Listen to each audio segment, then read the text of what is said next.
We're back. Good evening, beautiful ladies and wonderful gentlemen.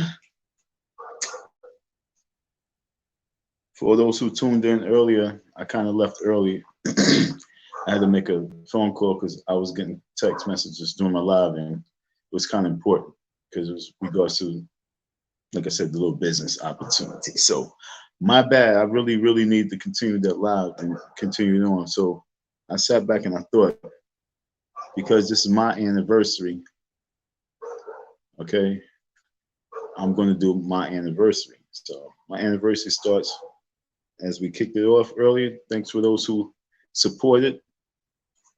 Good luck to all those who supported. And we're going to launch the Cash App Challenge all throughout this whole, for the remainder of this year. That's how I'm going to do it. The Cash App Challenge for the remainder of this year. Because like I said, folks, you guys got me through it. I'm not through the beginning stages of stage one. I'm not through the situation yet. Until I'm done with the Umar situation, like I said, I will continue to be on Umar case. As long as I'm on Umar case and this is live, the Cash App Challenge is real. Trust me when I tell you, folks, because many folks is talking about we don't want to talk about that. Wow, we offer that, we offer that. You can be offered it, but I can't. And so for all those folks, like I said, I got like 105 subscribers. Thank you. The way I look at it is like that's should be my support base, and I'm cool with that. I ain't trying to reach 1,000. I'm not trying to be monetized. I'm not thinking about that, folks. I'm not thinking about that. So for these folks to be last year, the good guys, and they enter the sector, and my man T brings me out. Shout out to Ghost, and I told him back then, I said, yo, you seem like you had honcho. And that was at the very beginning. I didn't know the whole good guy situation. I just knew him. And then as I started to understand the way everything was moving, then like I said, okay, it was them and it was dumb and them, dumb and dumb against each other.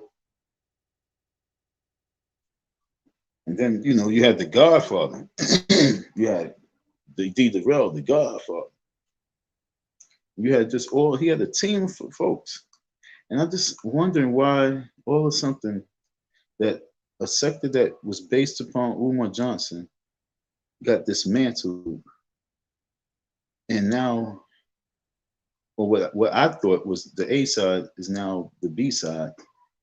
And what I'm looking at, it seems like they are trying to fit in still with the sector, although they still do what they're doing. You know what I'm saying? Like Flacco's, he don't have to be around here, so they say. And T, he's doing his other thing, what he's doing. And D, I don't know. Like I told you, D was always funny to me because D with Darrell always was flip-flopping. So like I said, he's always picky booing in the sector. Although he said he don't want to talk about Umar Johnson. Nigga, you the Godfather for what? Who's you Godfather from? The whole Umar Johnson sector. Ghost Nate labeled you Godfather for you being the founder of the fight. And now it's saying, so if you are not talking about Umar, you are no longer no Godfather, nigga. Just saying. Because as I look at the sector says way different when I see you in panels. I heard the young lady say she don't have no beef with me, but she sound like she has some type of beef with you for the way you be handling yourself with other females. So, like I say, if you're the Godfather, why it seems like you on the B side? So I need to understand, is the the good guys now the B side?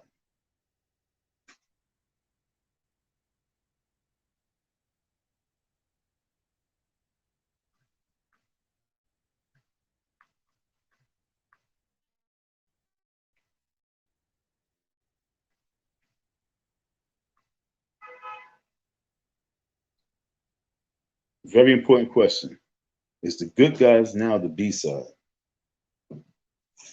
And like I say, we're gonna have early chat about this one right here because I've been gone for a long time, and I thought the Godfather and the Ghost was the A team.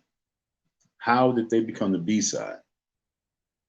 And for all those folks who might have missed my little early live, I felt very weird. And I'm tying everything all as one. That's why I said I'm going to really just launch the Cash App Challenge all throughout this whole situation, because I felt very weird talking to you folks. No one seriously, like the seminar I was at.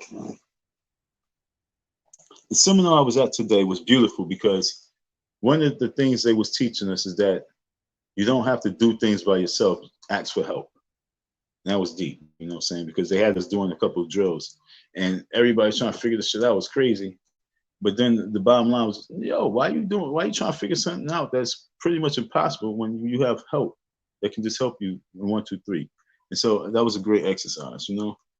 And but yet and still, when I was talking earlier with the Cash App Challenge, I just felt like I didn't need, or should I say I shouldn't be on. That's what I felt. I felt like, oh, you shouldn't be on because, you know, you don't want to seem like you're begging. That's because the whole way everybody attacked me at the beginning of last year and just kept continuously attacking. It's like a mental disorder in the mind to make you not do what you're supposed to do or need to do no matter what. And like I said, being at the seminar, they did speak about that. And it's like, no matter who you are, what you at, when you're in troubled times, you know what I'm saying, ask for help. And so right now, even though I have electricity above me and the bed below me, time is still trouble. So like I said, the Cash App Challenge is real. I want to go on this business trip. It's an opportunity of a lifetime. If I can go on this business trip, I will promise 25 content creators, or just 25 people themselves that are supporters in this whole sector for me, to go to. I will bust them in, fly them in, whatever way we got to get them in, house them for next year's FDMG block party. Because will he be able to do a block party next year? I believe that he's going to be able to do it, because he's going to do something early. You gotta understand. He's going to do something earlier.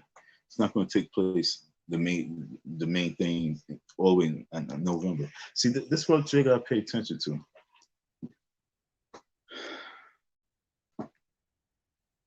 If he's saying that he's preparing to do something in the gym, and then he's preparing for the block party, but in between is nothing really that's really being talked about. But he saw about a block party that will take place in September 10th. September? You're gonna let the whole summer go by? That's not really gonna take place.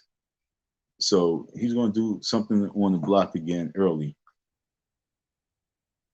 And that's basically the hustle, you know what I'm saying? So I just lost the whole complete train of thought, but because that's not really worth my time talking about. But y'all just gotta understand that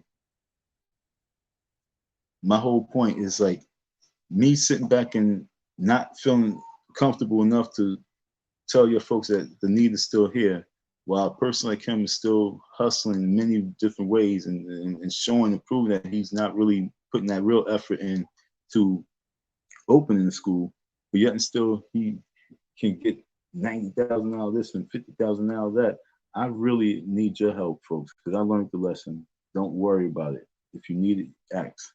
I need your help in the quest of getting out of this room and being able to be the true soldier I need for the community as a whole, because that's what my mission is all about, one way or the other. So we're gonna make it happen one way or the other. So for Ghost to disappear for this sector, and then next thing become to what I'm looking at is like the B-side now, which is a great surprise. And then for me to see D-The-Rel being barked at by so many different areas, and seeing that, you know, his views is not really nothing different than what it was earlier in the year, and like he's not really around. It's like, yo, these dudes really, why would they give up that much space, and as opposed to all these other folks who build their channels to a certain level, and building and building and building.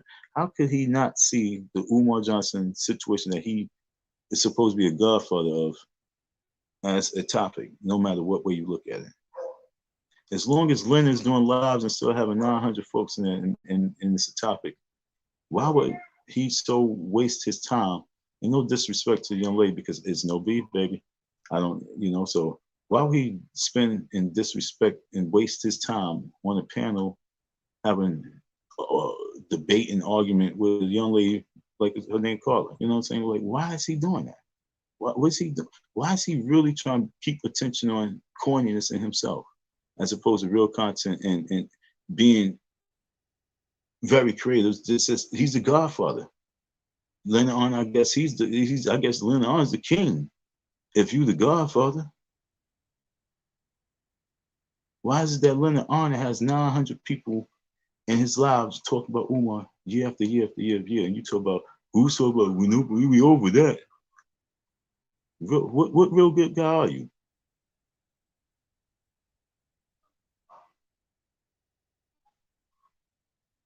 And that's what she was putting the pressure on, and then letting you know, you ran to him. I don't know what the story was about because I ain't paying attention 100%, but you ran to him for what, interview or some shit? Somebody, like I said, the link is there. Refresh me. I don't know what the hell's going on. But you was denied? Like, why would Umar deny you? And she was talking about like, yo, you ain't even, you ain't really addressing that shit. That's what I was hearing. Like I said, I'm gonna have to rewind and go back to the tape. But somebody let me know. Someone let me know what's really, really, really good, because I believe that D. Darrell and the good guys, T always say he's out of the sector, but no matter what, I see the T all the time in a panel. So you're not out the sector. That's what I'm saying. You said that you out of it. You told me. I seen your shit. But what draws you back here? Because you're a good guy no matter what. And if things is popping no matter what. But why give up a sector? And like I say, put spotlight on the B-side, to have the B-side booting you out of your own sector that y'all built. And the reason why I say y'all built, because y'all brought a certain attention and brought a certain battle that created such a wave. Why would you just let that wave disappear to keep staying in a wave that is not even your wave no more? That's what I'm saying. I'm confused on that.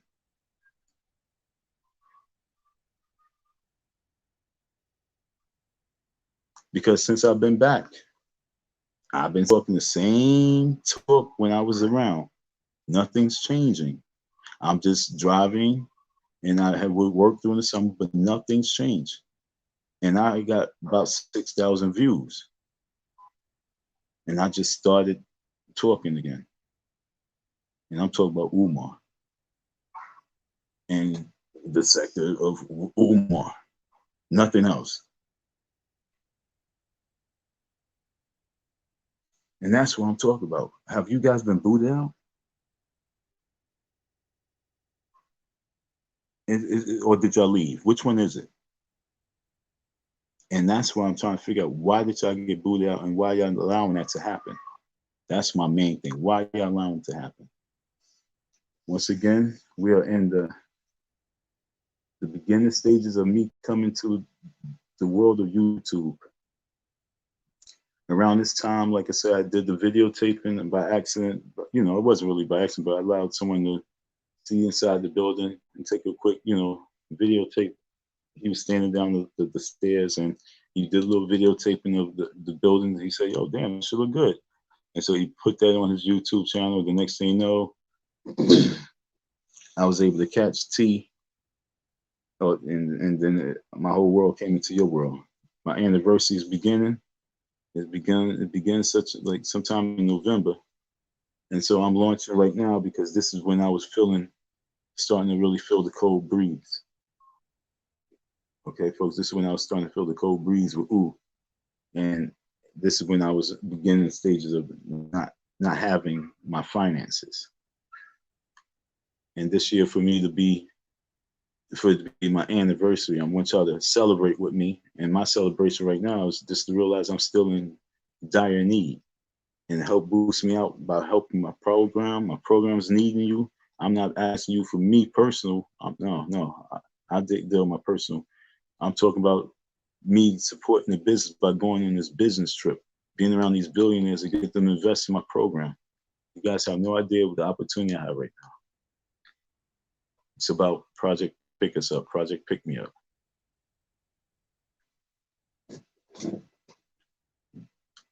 So for me to be back on the scene and no real content from the good guys have been going on about Umar at all, is it because they gave up a sector or because the sector just booted them out because things backfired? Did things backfire? And going back to the real, like I say, like what happened with you, sir? Why did you jump off the panel yesterday when I came on the panel? And then when I got off the panel, you got back on the panel. What was that about? What was that about? And then you want to continue barking and arguing and screaming off the top of your lungs to Carla. You know what you could say is, calm down, ladies, calm down, ladies. And I'm like, wow. The Godfather getting this type of treatment? Like I said, I don't pay attention to a lot of live streams, but lately, every time I come on a live stream, this is what's happening.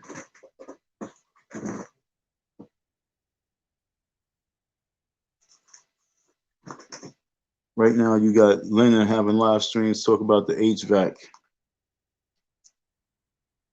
And it's funny because I was actually over there, right, before I came in this live.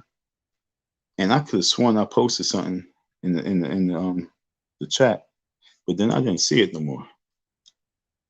I didn't see nothing. It was like completely gone. Like I didn't even post nothing. I post two things. And because he want to have a talk about Tariq, you know, Umar keep going at Tariq.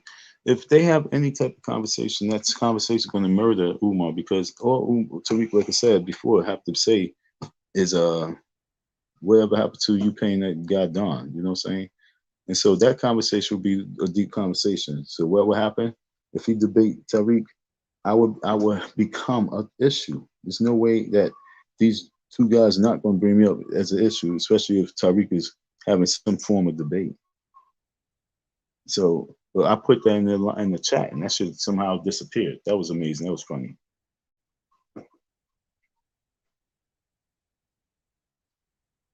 That was real funny. But like I say, disappearing and reappearing. You guys love the like she said that we love the fuckery, but the bottom line is why the fuckery is not controlled by certain individuals' panels no more. Why they seem like they were so not on top that they are really trying to fit in. And I'm just, like I say, that's what I'm looking at. I dedicate this live to that. Gotta be a question that many people want to know what's really good. Is the people who was in the chat the new, not sector, but the new 100% A side, and that without them, you ain't nobody? Is that what happened to the Godfather and the good guys? They became the new nobodies? That's amazing. After all that took place, see, you guys gotta see what I'm really going at. Because all I have out that whole situation is those people who hear my voice right now, who's going to see anything, any one of my videos. So all I have is you guys. Because for some reason, Umar Johnson's stories has been abandoned by the good guys. Therefore, I've been completely abandoned. Even when I was part of T, I was still attacked by many good guys, and as you know, that the grift and lied upon and talked upon, and then for that whole time, for them to just disappear and vanish, and we don't talk about Umar no more, but yet and still my Umar situation is going on. I'm looking for the A side. I'm looking for the A side that still has an interest in this Umar situation. Because like I said, I'm not the content creator, I'm a victim. Looking for support from YouTube followers of Umar Case who believe that he's not doing right, especially by me. They might have been supporters of him, but they look at my situation and they say, yo, I believe he's not doing right by Don. Even though I believe that, he should open up a school, but he's not doing right by Don. And I think Don do need justice. I'm looking for those folks as well. That's why I'm here. So for those, like I say, when I first came, I had not one soul in my videos. When I first came back, when I first came on scene last year, I know when we did these streams, it was 50s, 40s, 60s, 70, 80, 90, 100 people in lives. I know people were supporting.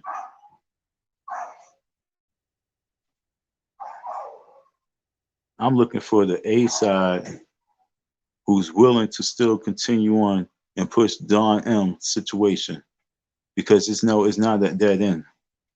It's still a highlight. It's beautiful that you guys got your conversation going on back and forth about one another and things like that. But I'm looking for an A team that can still push this Umar situation and help me get the real punitive damage. It was dope because going back to the seminar I was at today, when I was in the seminar, he was showing videos, right? So he was showing a video because someone talked about punitive damage. All right. And so back in, 1984 or something like that, 85 or 92, one of those long years ago. Remember the white lady who went to McDonald's, the old lady, and she got the coffee and it spilled in her lap and burnt her up? Damn, I seen the photos for the first time, like 100%. She was really tore out the frame. It was all in between her legs, all like by her butt. It was crazy. And it was like 3rd-degree burn. And because McDonald's water, they keep like the average water, like in your house that you warm up for your coffee and stuff like that, McDonald's was like 20, 30% higher, or 30 degrees warmer, should I say. And it was like, at a level that it shouldn't be. So like they had mad lawsuits against McDonald's about that. But McDonald's only offered like $800. You know what I'm saying? They tried and sell it like a couple times. That was her first offer, $800. She just sent the letter asking for, them to take care of the hospital bills, but they said, no, we only going to send you $800. So when she started taking to the court, and, when they went to settlement, they found, they offered, at the court, they settled for like $100,000. But the judge was sitting there before, he made the final decision. He was sitting there and he would start tapping the paper. And then he said, well, he's going to give punitive damage on top of that $100,000. He said, I'm just going to give punitive damage. So he gave a $2.7 million of punitive damage. So with my situation and the whole YouTube world, like I said, this is Tube Court News. Remember? This is Tube Court News. So with Tube Court News,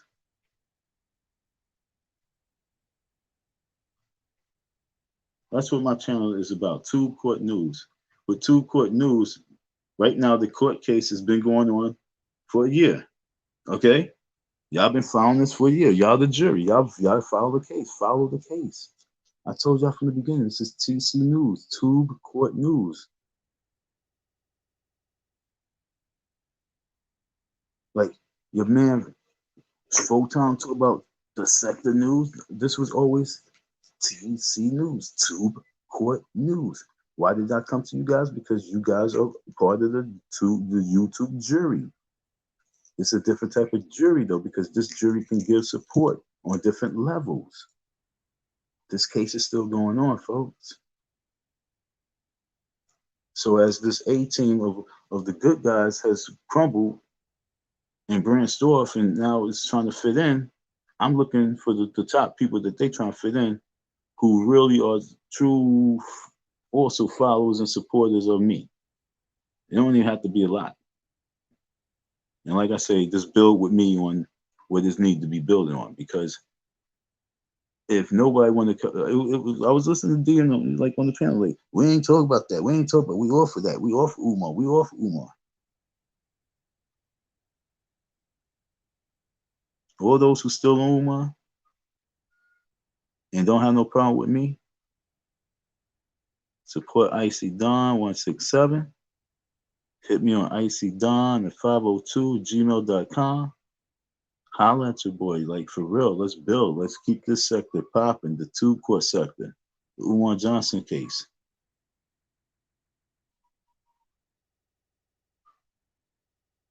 Right now, like I say, I'm trying to look, folks.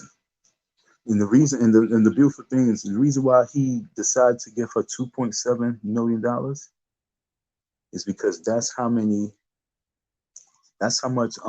McDonald's had made off of coffee in that time frame, from the time of her being burned to the time of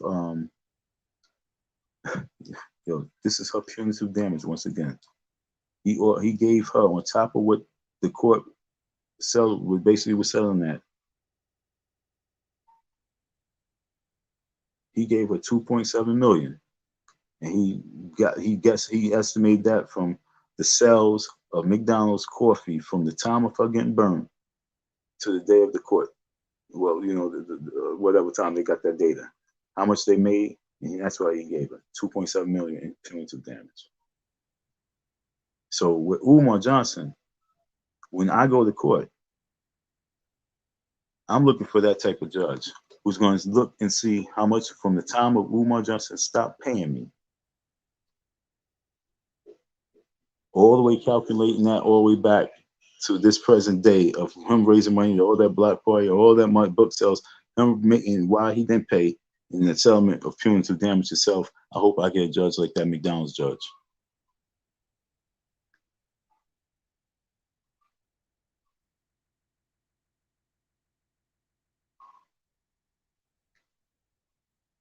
Do you understand?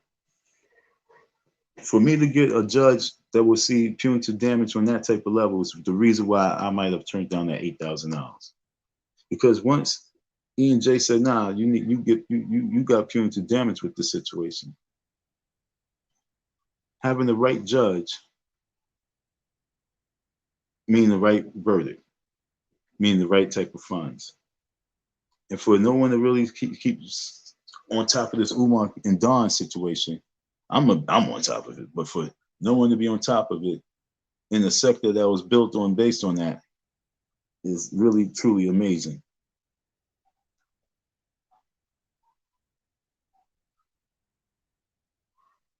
And that's why the topic of this right here is, why is the A team, the good guys, the good guys, the Godfather, no longer talk about Umar on no level? Are they really now AFWs? Or are they just Umar fans that they don't want to talk about him? But to talk about him on no level, to be honest, I don't know. I didn't see. Did D the Real do a live on anything of Umar Johnson's Block Party? Did Ghost do a live on the Block Party? If D the Real is like a supporter, did he do a you know, like a good, like a presentation for the Umar's Block Party and big up, or like did he do some form of big up to Umar? Or do they? So it's like, well, what type of supporter are they? Were they defending the man on that level? Were they demoralizing, demonizing me?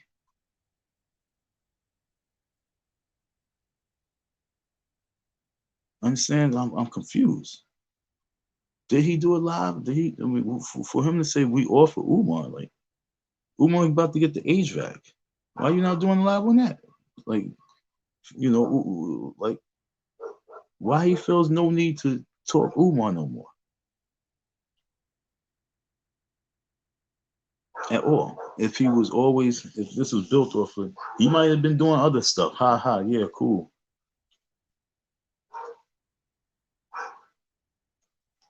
But until they started creating some type of beefs within the sector, most of his views was off of Umar stuff, or going back and forth with the AFWs defending Umar.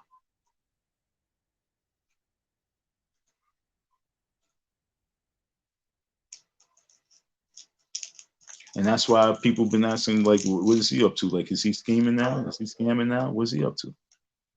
That's what people have been saying. That's what I'm trying to understand. Like, what's really good? You guys are funny. It's all about the way this whole sector to be moving. You guys are funny.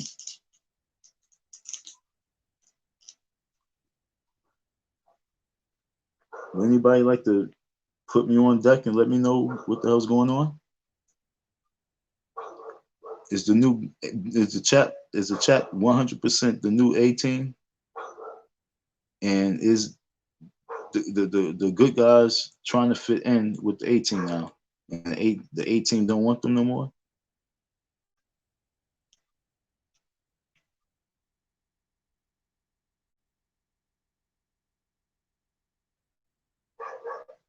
And to be honest,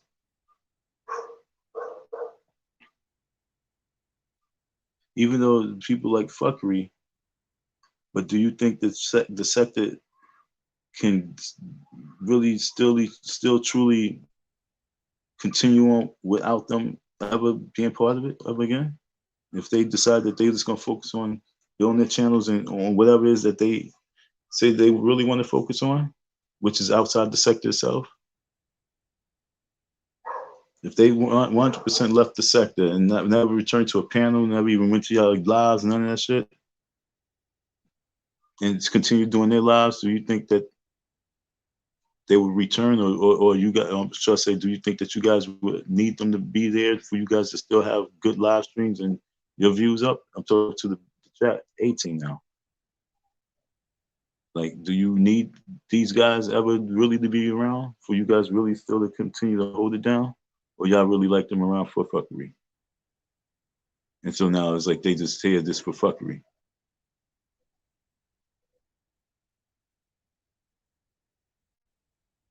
Meaning that y'all been like put backwards. It's been ass back. You're working your channel back ass backwards. And then y'all have to really start picking fights with the girls and stuff like that. Just call them out on some dumb shit. But yet still, Lena Anya got 1,500 in the live stream talking about an HVAC at Umar. My question to you guys is, do you think that Umar is going to get that HVAC tomorrow? Or whenever he says he's going to get it? I don't know. He says he's going to get it. But like I told my last live stream, I'm going to tell you guys. When I was there last year, the first thing he told me when we was at the school was he have the money for the electricity. He have the money for the plumbing. He has the money for the HVAC. That's what he said. He said he just don't have money for the workers, to pay the workers. Which was one of the reasons why I chose to really be part of it in a certain level. Not to work for free, but on a certain level of giving myself a little bit more so that he didn't have to have a bunch of people doing some work. Like I said, I was there actually to get rid of a person, maybe two people. That's the crazy shit. It was about cutting the staff.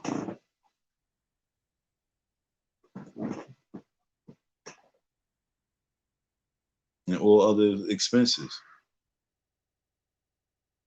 Shit was bananas, but like I say, you folks don't understand.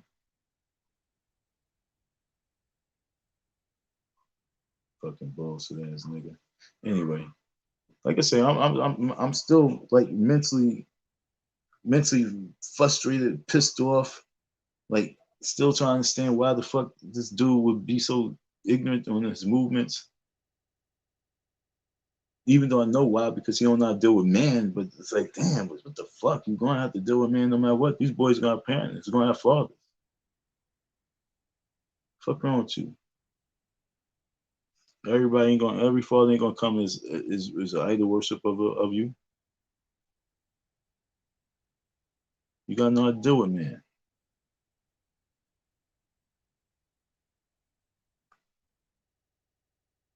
And that's where we at. Who's know how to deal with Don M and would like to help with Tube Court News and keep moving my case through these YouTube streets? We got a lot of things bubbling right now. Like I see people been, you know, watching my channel because, you know, I got a few views, which thank you. But I see that people, because when I was over at the Lennon's channel, I seen somebody say something I was talking about, you know, talk about the Freddie Gibbs fight, you know what I'm saying? And like I said, yo, he got this fight on the table, but he ain't talking about it. How you got this major fight on the table for $5 million, but you ain't talking about it. You ain't pushing it. Do you really want to get the school open, or you just trying to hustle until you get the school fully renovated and then sell it? Like, what is going on?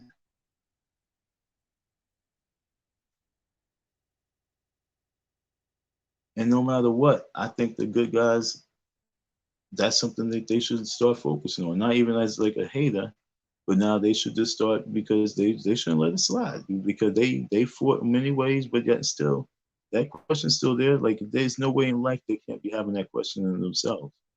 Like, why that school, what's taking so long? They gotta have that question. The good guys gotta have, every single one of the good guys that is no, even if they no longer part of that shit, gotta be saying, damn, what's taking so long?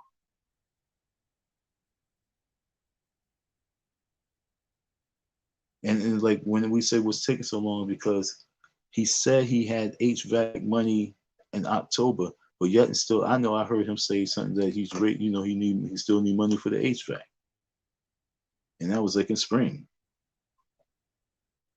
Why, from the time of me leaving that school, November, December, January, February, March, April, May, June, July, he didn't get that, he didn't have that already in store when he already had the money. This is the shit that y'all not really listening to when I'm talking. If he already had the money for it, why was he still promoting that he needed the money for the HVAC? And then why the HVAC is not on that roof? And why he's not taking that the bet?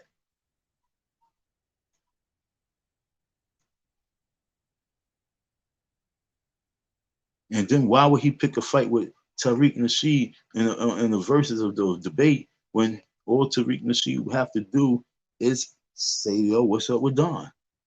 And why the good guys don't feel the need that these are topics they should just be talking about right now still?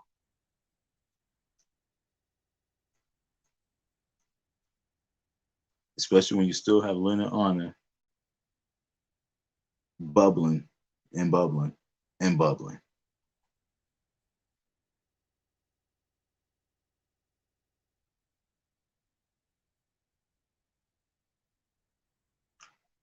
Oh, no doubt. I would like to talk to you.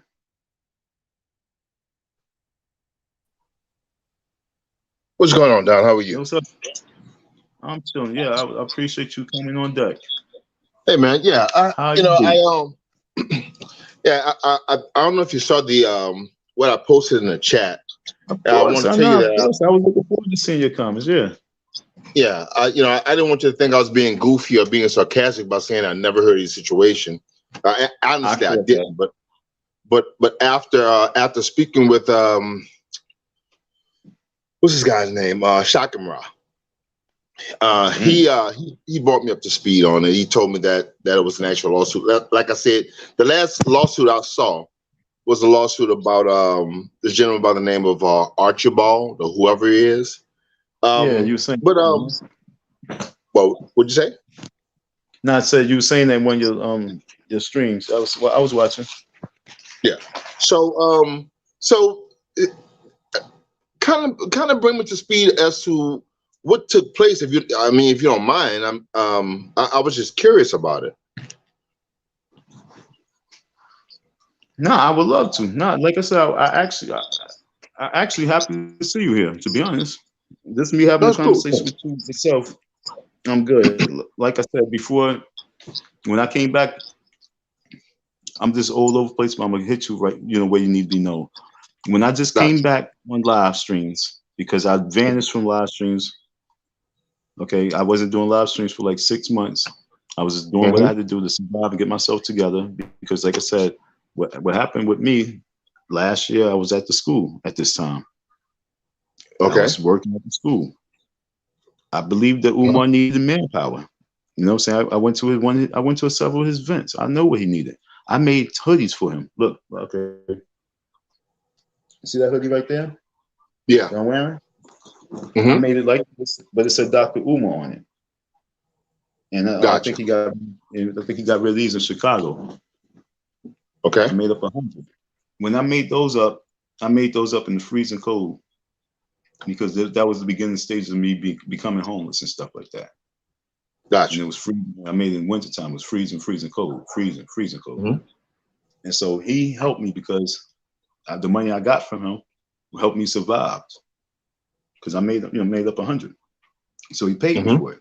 So and that was in 2016. We met up, we chopped it up, we talked.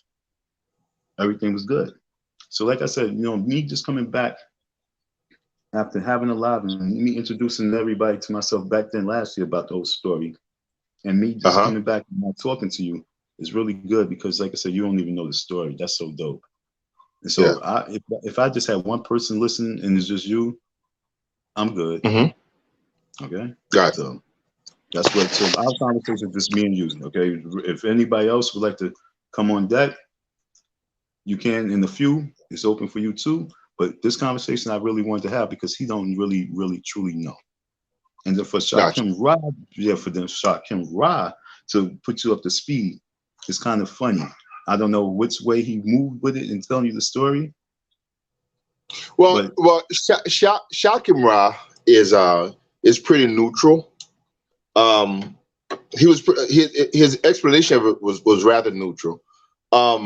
Shaq, I've been advising Shaq on going to law school and cutting the bullshit and getting the stuff together. okay, I myself hold a law degree. I practiced up until about 13 years ago, and I've just been into private business ever since. So I've talked to so him several times about various issues. I think if you catch some of his lives, you'll see me doing some explanations of legal processes on his live stream. okay, But that's it. Shaq, he respects me and I respect him. So that's good. I can't remember what it was.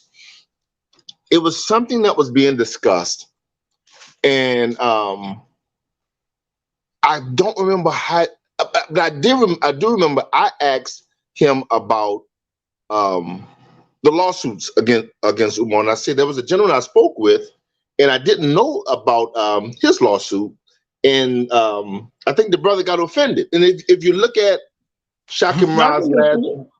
huh? I didn't get offended. Well, I mean, Go well, ahead, I no, thought. go ahead, go ahead.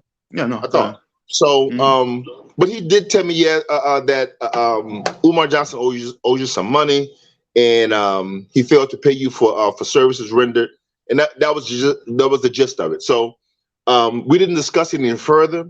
But Okay, go ahead. if he told me that much, there's nothing that Shakim Ra has shared with me in the past that would make me think that he was being untruthful. Okay, good. And so now, so you really don't know deep details and everything No, of I my don't. story. Wow. No. I'm happy to talk to you. I'm more than happy to talk to you. Okay. And you said that, and I noticed that you said that you've been to the school, you was there, the block party and everything, right? It was a good Yeah, event. I've been. Pardon? It was a nice event. bruh. I'll tell you this. Mhm. I went there as a skeptic. Okay, okay, Um, okay. you know, I didn't it, think it that. yeah, I actually, let me No, give you my actually, no, no, position. no, no. I felt that. I felt that though, because you was the way you was talking about certain things like the toilet bowl, the water. Okay, got you, got you, got Yeah. you. Let me give you my position. And Mm-hmm. a lot of people take my position out of context. Like I feel you. Go Um, ahead.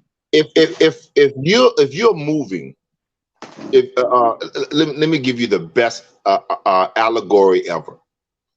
If if you're pushing a car up the street, saying that I'm pushing this car to the gas station that's a mile away, and I know that there's no gas station a mile away, all right, and I think that you're wasting your time by pushing that car.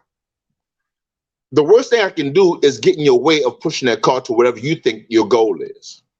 So the bottom line is, irregardless of how people feel about other people, I'm not going to get in the way of anybody's efforts. Um, if Umar Johnson wants to build a school on Mars, that's his quest. All Mm-hmm. right. My thing is, I can be I can be a detractor, or I can be against his what he's doing, but I'm not going to get in the way of it. Mm-hmm. It's the equivalent. It's the equivalent right now. Well, not right now, but tomorrow there's going to be several hundred people that's going to gather in a church across the street, praying to a God that they don't know about, to get to heaven that no one has seen. But I'm not going to go stand in the middle of the congregation and stop everybody from their personal quest. Nah. And You and follow that's me? what I'm trying. That's why, yeah, I follow you. And that's why I was trying to let you know, because your Hmm. first thing was like, what's your issue, man? What's your situation, man? And and I like the way you came. So I was like, okay, okay. So, like I said, it was never, ever, ever, ever beef. That's why I continue conversation with you.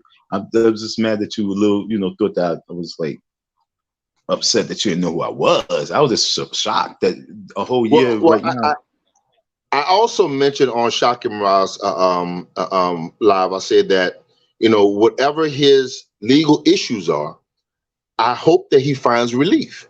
That was my very last mentioning of it on That's what's up. Shock's live. Oh, You know you what on I'm live? saying? Oh, wow. That's what's up. Okay, cool. Pardon? Copy. I said you was on live saying talking that talk. Okay. Yeah. So Okay. I thought that was I on the told him, same. whatever his legal issues are, I hope the brother finds relief. I try not to get in between anybody's legal battles unless I'm retained, and I don't even do that anymore. So it's not even a question. If someone is suing someone, I wish them Mm-hmm. luck. I wish them the Mm-hmm. best of luck. But I still would like to know about your situation, just for the purposes of knowing. But I did go to the block party. I went there as a skeptic. I really enjoyed myself, man. I'm not gonna lie to you at all. I really, really enjoyed myself. Um, and I met a lot of people that were there, people that were actually from my hometown, Mm-hmm. as well as other business owners that were out there. Mm-hmm. So I Mm-hmm. enjoyed myself. I really did. Now I already know that it was going to be a good event. I told him that we need to do it earlier the year. Like we didn't have to wait Mhm. so late in the year because we had so many people in the community that was waiting for us to rock and roll. But he Mhm. kind of got like a little frustrated with me when I made that gesture. And it's like, nah, we're gonna do it, basically, in the springtime. Never did it in springtime, and then it ended up being done in the fall. But he's supposed to did Gotcha. that way earlier. You know what I'm saying? It's like he don't listen Gotcha. to nobody, bro. And then he get mad at you off the rizzup, like for real, Mhm. for real. He don't like anybody who has a little bit of strength. Or if he don't really take things the right content, he just explode, and that's not good. And that's the Well, well, well, reason we well, you know something, Don. The way that I see it, brother, is that Mhm. when someone that you're helping does not see things your way, you have two viable options: stay and see, or bounce. Yeah. And that has been the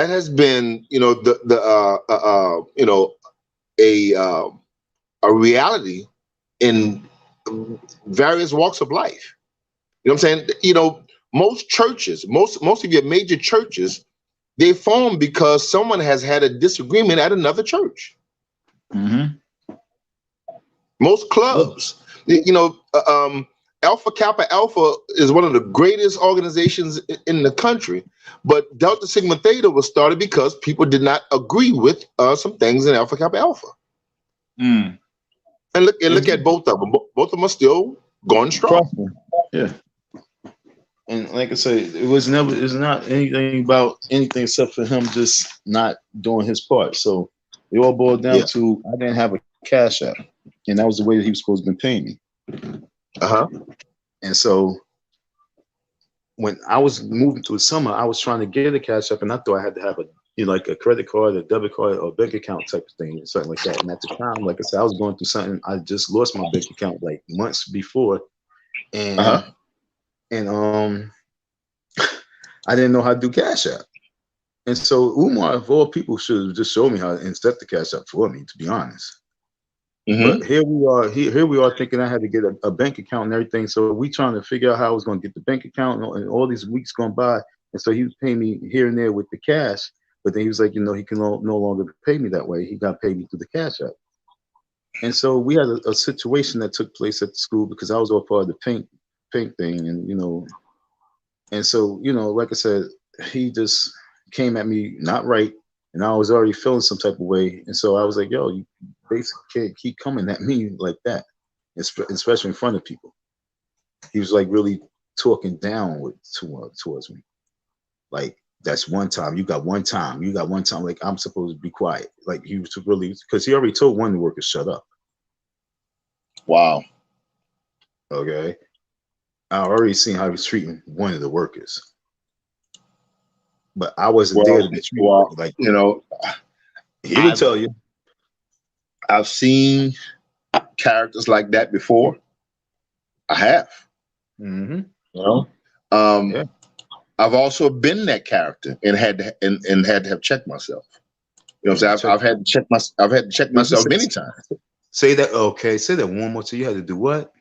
I say I've been that character before, and I've had to check myself. You don't want to do that. Well, I mean, not everybody's built the same, man. You know, but yo, you know, now, yeah, I know exactly. You're you right. know, we could all eat the same food, but we'll all shit at different times. You know, but not every man is the same. So you're right. A lot of times you just have to meet people where they are. So that's what I'm saying. So we tried to meet him where he's at. So we got because he was going to pay me through a third party. Mm-hmm. Then he reneged on that. He was supposed to pay me through another third party. Then he reneged on that because he was supposed to send a check to the person I was staying with. He reneged on that. So now another person came with a Cash App, and he was going to send them the money through their Cash App. He reneged on that. Then it was all about me getting ID, show him my ID, and then he going to give me money. When I got ID, he was like, that ID is no good. He reneged on that. I had Cash App already. He reneged on that. And it's basically like nothing. What was his logic for needing an ID? Exactly that. And yo, we had Matt. That's why I was like, you don't. That's what I'm sorry. I'm like, that's why I'm like, you don't know nothing about me. We had mad lives on that shit. Everybody in the sector, from ASA, whatever the name is, Anti-Afro, to Lennon, to everybody who do it live spoke about that. So let me ask you a question. When was the last time? I mean, you don't have to tell me, but when was the last time you've been a part of their live streams or conversations in their live streams? Who's? Like who? AAS and Lennon. Oh, I was tapped into Lennox just now to see what, you know, how goofy he was going to be in his direction and going with everything, and see what, you know, what he's really going to be talking about. To see, you know, if he's really changing his tone about certain things. So I was checking it out last today. When I first came, I wasn't paying attention to none of these things. I never watched. I watched maybe like 20 minutes total of Lennon Honors. I just wasn't into none of that. anti-Afro. I wasn't watching none of her stuff. I got into beef with people because they was like, "You need to watch this. You need to watch this," and then people was getting mad at me because I wasn't. I lost a lot of friends because of that. Well, I think, you know, they look for material. You look for material, look for anything to discuss. But I think that you have some knowledge that are against their narrative. And I think that the knowledge is, I'll ask you these questions. From your knowledge, is there electricity at the building? Of course, I was there when it turned on. From your knowledge, is there water at the building? I was there when the plumbers was there, and they said that they come in. They were willing to come in any day. And sir, that's the problem. Yeah.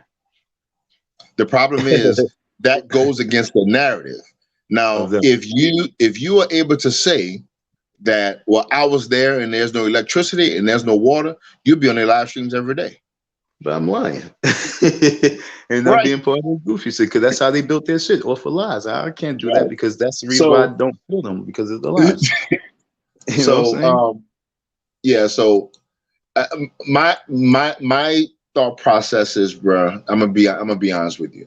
I understand that you have a grievance, and as an American citizen, we all have a right to redress of those grievances.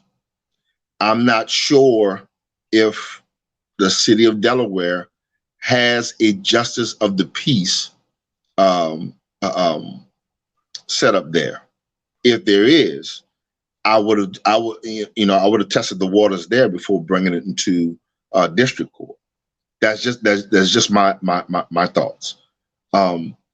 So I don't know, man. I guess, you know, as I said before, I wish you the best of luck, and I really hope that you get relief. I really hope that there's relief with the situation, you know, for whatever it is that you're in grievance for. But I really wanted to know about your situation. If I'm going to be supporting anybody, be it physically or just spiritually, I want to be able to know all aspects of, you know, their doings, whether I agree with their doings or whether I don't agree with their doings. That's why it bothers me that so many folks who don't know of my story, that probably would be a little bit skeptical more, and they'll feel differently about giving finances, especially the way they probably was given this whole year that went by. Especially me, bro, I was sleeping on the floor in the school for a month. Like, you know what I'm saying? Like, it was cold. Wow. I was sleeping on the floor. Like, you know what I'm saying? Like, I don't think you really understand my story. I was on the inside. I was the inside man. Like, nobody's supposed to know about me. Like, everything that the AFWs was talking about, I was there to make sure that it got debunked. Well, like, and that's, like I said, that's the problem. I saw a live stream the other day, man, where okay, since you were around, who is Brother Ron? I don't know.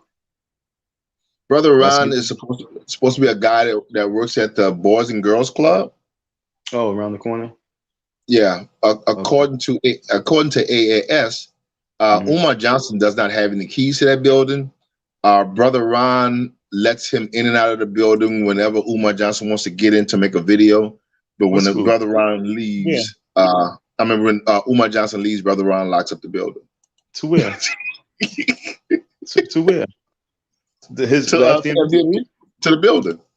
Dude, the reason why the reason why I am not there no more, the reason why I'm not part of the FDMG no more is because I left the FDMG one Sunday to go home to wash up and get some food, which is home was back in Philly.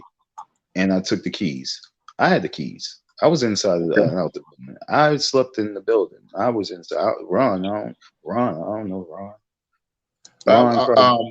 Yeah, they just looking for any, like, they are crazy. I was up. Go ahead. As I said before, that is why you are not their trophy right now, because you go against the narrative that they're trying to push, which is just throw anything at the wall and see if the shit sticks. So Okay, but now you have something that really sticks. So why not be a friend to me and push my narrative for okay, real? all right. I'm gonna tell you why. You know what I'm saying? Why? I'm gonna tell you why. Why? Imagine, imagine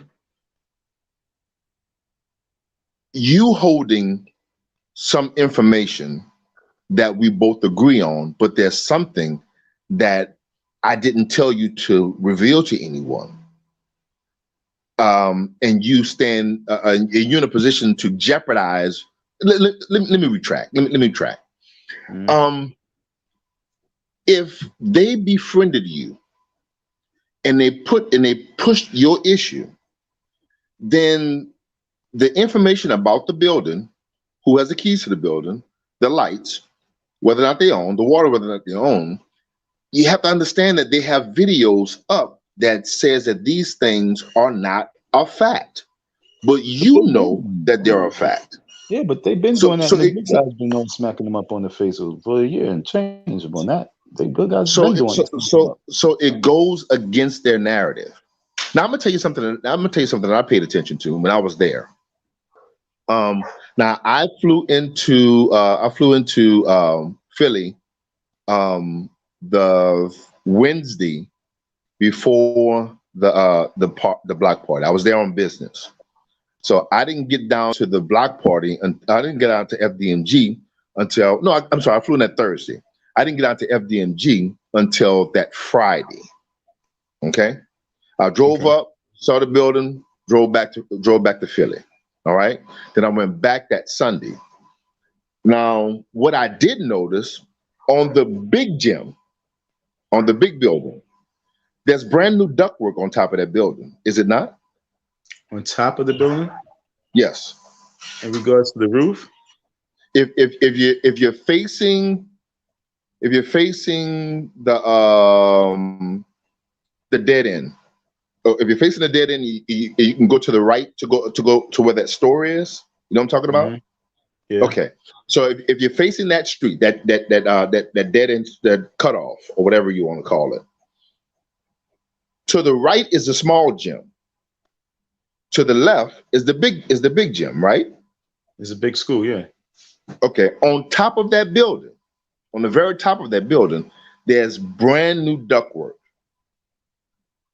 Well, that's leading into the big building.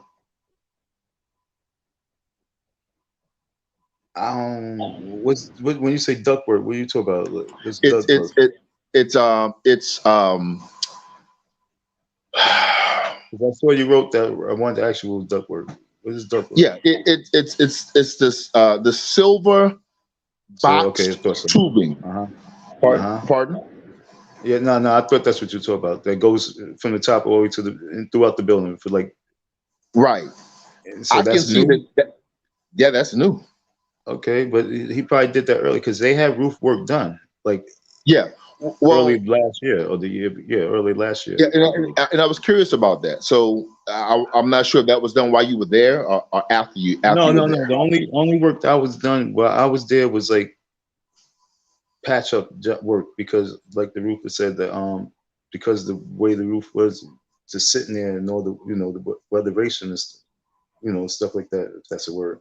But he said you're going to little leaks might just pop up, so he was just doing little patch up work. But that's what happened when I was there because even when I was in school, it was mad water pouring up in pouring in different areas. So Yeah, there was water that was pouring in from the roof, correct? yeah, Yeah. yeah, Um. definitely. Yeah. So and you know what? That is standard with any flat roof. I'm not sure if Yeah, I'm sure you probably know, but any flat roof you're going to have those issues. the roof was saying as well. Pardon? The roofer said something like that. He says you only gonna be able to catch him when he's leaked like that. Then you just got to patch him up accordingly. Yeah. So Hmm. yeah, that is matter of fact that the building I'm in right now. I'm in my office. Let me see if I can. This can you see the ceiling? Yeah. This is a flat roof. This is it's a strange building. If most of it is glass. This is my office. Okay. But I have those issues here. Matter of fact, wait a minute. Shit. Can you see that spot up there? I was so I'm glad you went back to that because I was about to ask you, do you have any wet spots in there? Yeah, go ahead. You see that? You see that? Yeah. Yes, sir. Yeah. That, and this is a flat roof, so Yeah. that shit happens. And Now, okay. the sad part about it is, this building that I'm in is only 13 years old. Exactly, same as his school. Now, now watch this. Now, my question to you: would they consider that you have a mold problem? No. Exactly. Now, I'm not defending Ooh for nothing right now, but I'm just saying the mold person came in, and the mold inspector came in and said he has mold. We saw it was mold, okay, but. And then he went to the big school, and he was saying, his mold problem and the clean all this shit was going to be astronomical number. So I came in to help get rid of that situation because we looked at it, we was like, hell no, man, you crazy. And then we also asked him, is it possible that we could clean it? He was like, nah, you can, but you really need a professional. He was trying to sell this business, this white dude. But we started taking the reason why Umar school looked crazy. It's because it's a lot of up top stuff that's kind of messed up with the wiring and pipes because someone cut the pipes and stuff like that. But now they fix the wiring and everything, so well that's good. And because they did the plumbing, that's so good. But the only reason why his school looked crazy because it's a school, so we had a lot of rooms that had watermarks. Now it was some tiles. It was some tiles that had watermarks that I was saying to him, like, we can leave it. You okay? But he was like, yo, we gotta take these down. So he had me just going bananas, taking everything down because, he was so nervous about everybody. Right. You know what I'm saying? Just everybody, just from the YouTubers getting on his ass, from the mold people. So he's like, we just gonna take it down, period. And so then we decided that we could clean up those that could be cleaned. You know what I'm saying? So I had to take, massive amount of down and stacking in other school and a whole bunch of other stuff. But realistically, that's the reason why the school looks like that. Because we took down a whole lot of the tiles. A lot of tiles was out, but we took down a whole lot as well. Extra tiles to make it look more simple. You went through the school throughout the building? No, I only went into the gym. The one that they said that the now you can confirm this. The one that they said that the floor was buckling. Yeah. And from my understanding, from what I saw, there is a plastic sheathing that most gymnasiums put on their floor. It has an elasticity to it that helps the ball to bounce. Most of your universities have that, and that's what Umar Johnson has on the floor of the small gym. And it has bubbles in it because they never got all the air out. Do you know what I'm talking about? Yeah, that is one situation, but he also has a floor problem if it's if it's the spot where the drain is. Is it that the area you talk about? Well, from what I saw, there is no drain hole in that gym, in the small gym. The drain hole's in the middle of the floor. I thought the drain was in the big gym, but hey, like I said, could have been wrong, or something may have been over it. Well, see, thank you. No. I'm saying something may have been over it, or may have. I don't recall anything being. Hold on, I'm about to tell you. That floor is nowhere in life that you could have went in there and not seen what I'm talking about, because it's like in the middle of the floor. So they definitely had that covered, because that's always somehow, some way that was covered for you not to see it. Well, and as I'm recollecting, if you look at the video from when Umar Johnson was preparing for the wedding, there was nothing. If it's in the middle of the floor, now that I'm really thinking about it, there was nothing in the middle of the floor. All right, so now when you come in that one door, did they have both doors open, the back door and front door, or just the front door? Yeah, both of them. The one that the back door was the door that the some of the vendors were using to come in and out, who were storing their things in the back. All right. So let's just say you came in that back door, Uh-huh. and that's the other side of the basketball court, right? I would say the basketball court was like in the center. I can tell you, it looked like they had some unfinished sheetrock work that was going on one side. Well, Like someone was building some classrooms or something. When you walk in that door, and you walk about like 15 feet, 20 feet, there's a drain up there, and not only the drain, but there's like a big stain right in that area, a giant circle stain, because that's where the water comes and floods. Okay. Because I had to clean it. So let me ask you a question, and this goes back into, I guess, the argument about whether or not the water is off or on. Now, this is the kind of shit that doesn't make sense. Now, water comes from the city into a building or a house, correct? Okay. Is it logical to say that water would come from the house into the city lines? So if the water is off, how can you get water onto a gym floor that's coming up through the pipes? We was trying to figure out. We had the plumbers there too. No, I'm saying that some other people were saying that there's no water. The water's not on at FDMG. It's not on. So if the water's not on, then the water is being backed up. Where's that water coming from? Well, the plumbers, we all kind of like decide, because we seen the drain. We followed the drain, and that door that they was coming through, that area right there was filled with like dirt, because like a lot of the soil was over. Every time it rained, the soil would go right there and fill up the drain right there. So it was it was like clogged. So yeah, but if it was clogged, I understand that. I don't think you really understand. I'm talking about last year when I was there in the building.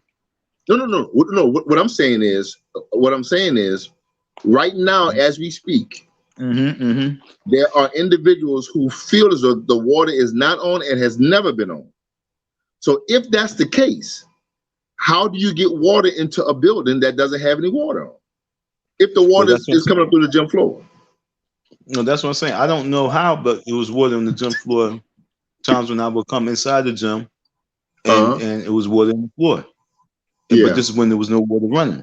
So I don't know, because I can't answer, because I was there when I seen the water come there. So it was water there on the floor when there was no water running. Yeah. So I don't know how to answer. That's what I'm saying. I think it was coming from the sewer line. It was coming just backed up, because that's what the plumbers were saying. They like it's coming from. Hopefully, it's not coming from all the way in the middle of the street. Because that's really a problem right now that he really has. He has a real plumbing problem. If that's really still going on. Well, if the water is coming in, if the water is clogged up at the street, it stops. Umar Johnson's responsibility stops at the sidewalk. Oh, say that again.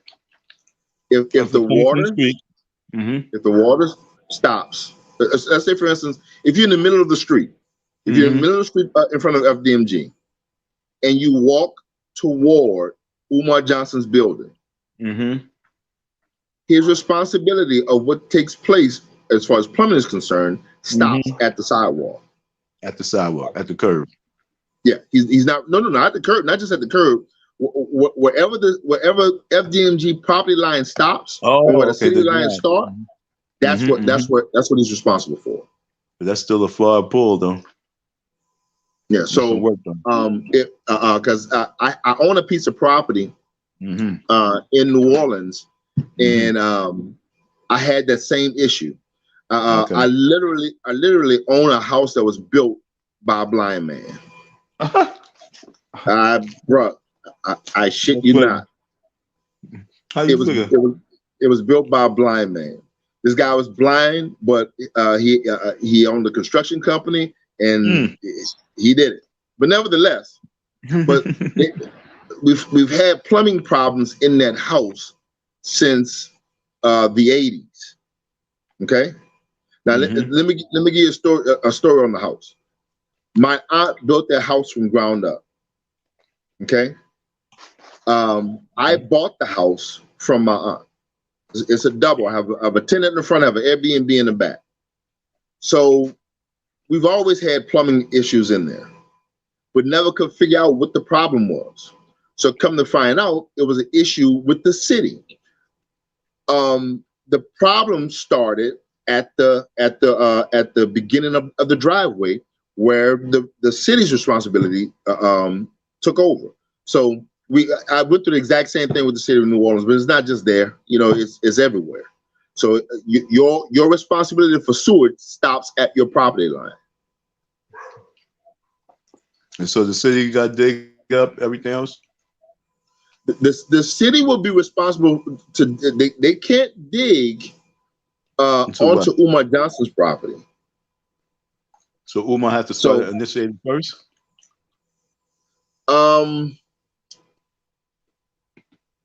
It depends. It honestly depends. Now, I don't know if Umar Johnson has had a camera to go into his sewer system, but that is where it would start. Like I said, unless it was, hopefully, they was hoping that it was just coming from that back door in that dream right there. If not, it wasn't coming from just right, you know what I'm saying? Because like I said, it was dirt. It was massive amount of dirt. I had to clean dirt, dig all that dirt up, and that's what made me really start just clean the whole back area. Oh yeah, I clean. Oh, so you seen the back area? Are you from Philly? No, I'm from New York. You're from New York. I hear the accent.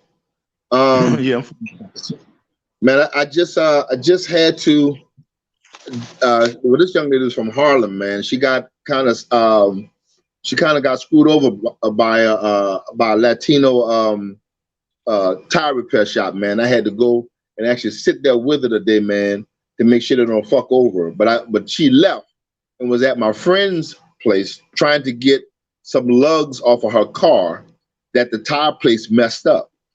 And the tire place tried to blame it on the fact that she's from New York and the conditions in New York may have made the lugs rust, and she has to go and get the lugs off and then come back and change the tire. I said, and I was over there when she pulled up. I said, where did you get that done at? She said, about a half mile up the street. I said, all right, give me a second. So I went over there. I told the guy, look, I'm not sure what kind of fucking games you're running. But young lady just left here. You're going to resolve her issue, or you're going to have a big issue.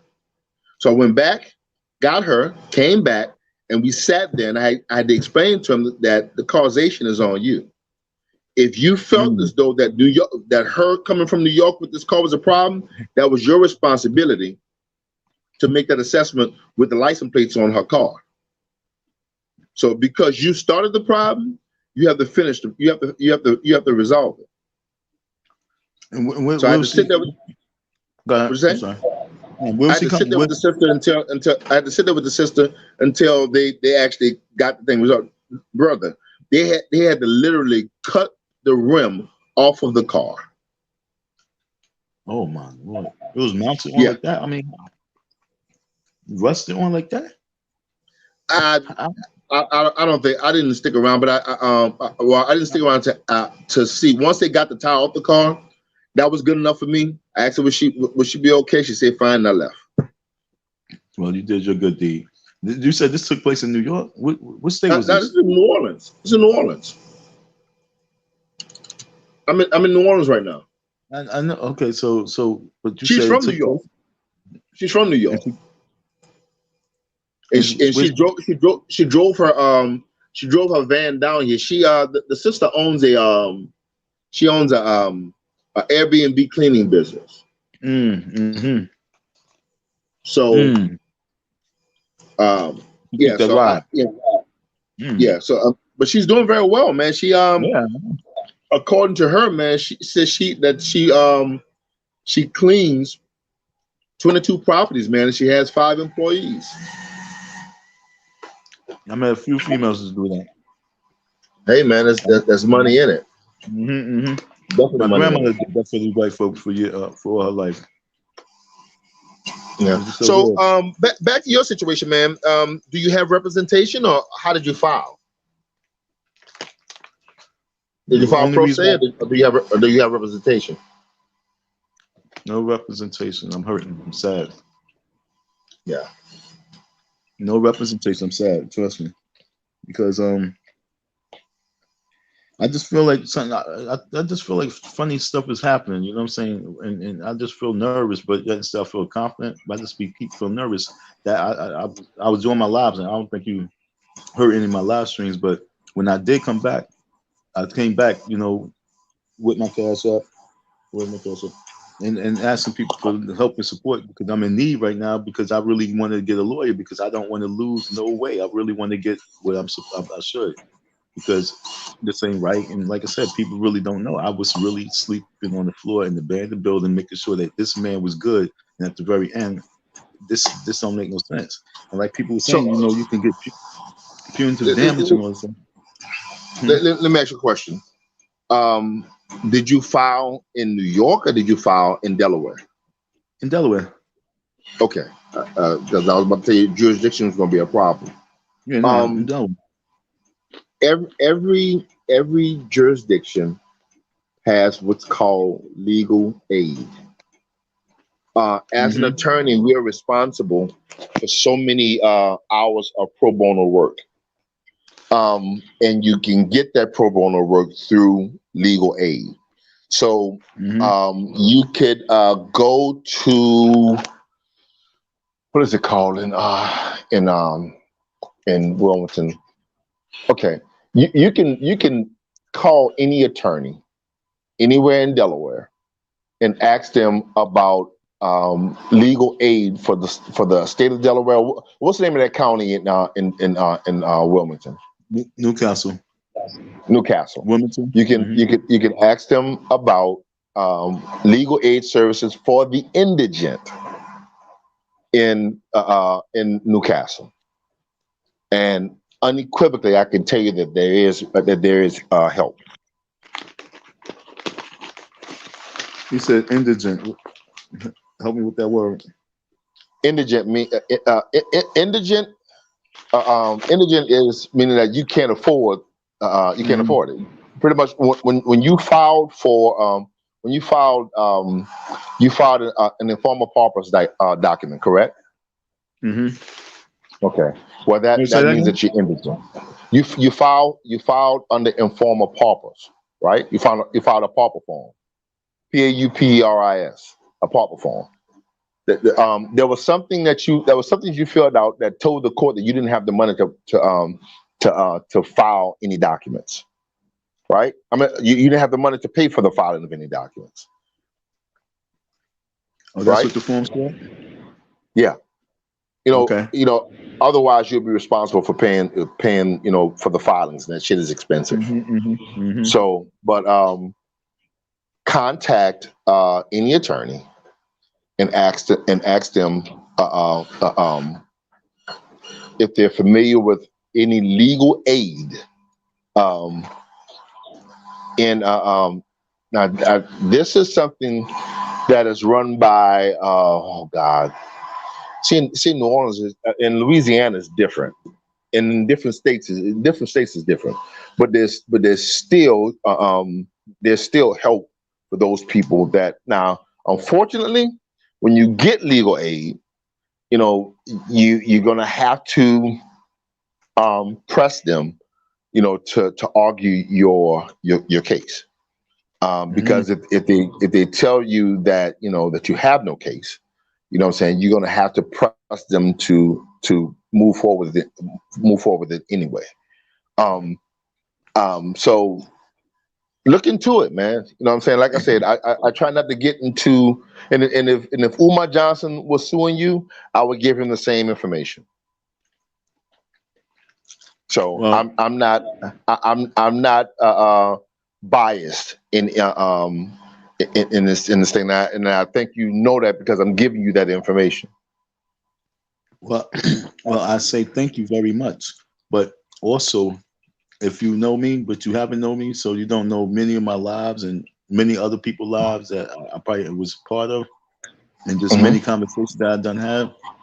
But the way I'm looking at it, for all those people who are Umar supporters and have been donating to him faithfully to help him keep doing what he's been doing, while he's doing, he knows what he's doing with me.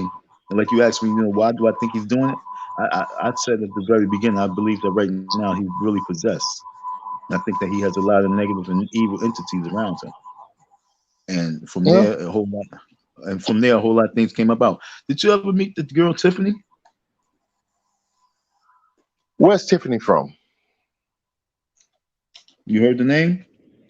I'm trying. I know there was a young lady that I met briefly from California. Is that where Tiffany's from? Yeah, I met her. I met her. How'd you end up meeting I'll her? put it together. I met her and didn't know who she was. I didn't realize who she was until much later. I went to the festival, and there was a young lady that was selling hats. She was selling bucket hats, and I was just in my office listening to some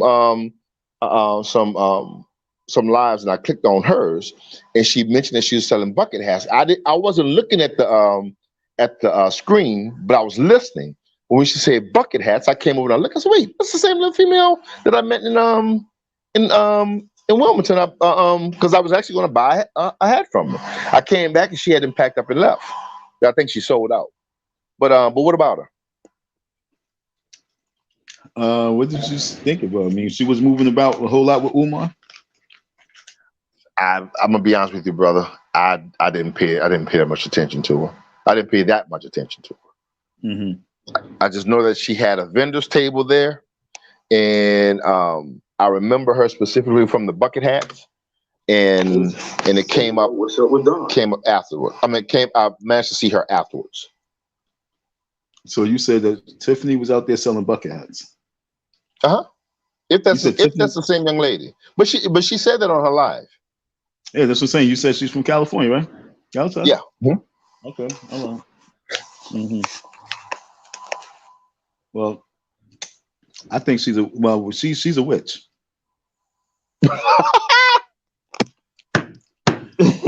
What? Why you laugh like that? Now be mindful. Talk about saliva, yo. Sir. Why you laugh like that? Sir. Be mindful. I am from Orleans. I'm from New Orleans. Shit. You funny. Okay. I can spot a witch when I see a witch. Okay. And if I'm able to look close enough, but I ain't look at her close enough to see if she's a witch. But yeah. You said she was selling bucket hats, right? Yeah. She was selling witch hats. Okay. It's with curses on. Well, I'll put it to you like this. Wait, hold on. So you gotta understand me and my lives. And like I said, if you say that she was selling witch hats, I want to know what type of spell she had all those witch hats to go on top of these women's heads to give this man donations. Like I said, he's just surrounded around different type of energy, my dude. That's the reason why he's doing what he's doing. He's around some. You know something? Look at shit from this perspective. Now watch this. Tell me if it makes any sense. Have you ever witnessed someone on a corner begging change? Okay. And there will be a car that's right at the red light in front of the person that's begging change. Okay. More than often, the person behind that car will give change only because the person in front refused. Okay. So where am I going with this? Okay. You have a lot of people that will support Umar Johnson only because there's opposition against him. Exactly. I believe that too. Okay. So, you see it all the time on these social media clips where someone is being mean, rude to a beggar, and then somebody else will run up behind them and damn near give them everything in their pockets. Yeah. It's the same concept. What the hell that got to do with Tiffany being witch, though? Well, no. Well, you mentioned about people that are giving Umar Johnson donations, even though they know what's going on, or they see what's going on.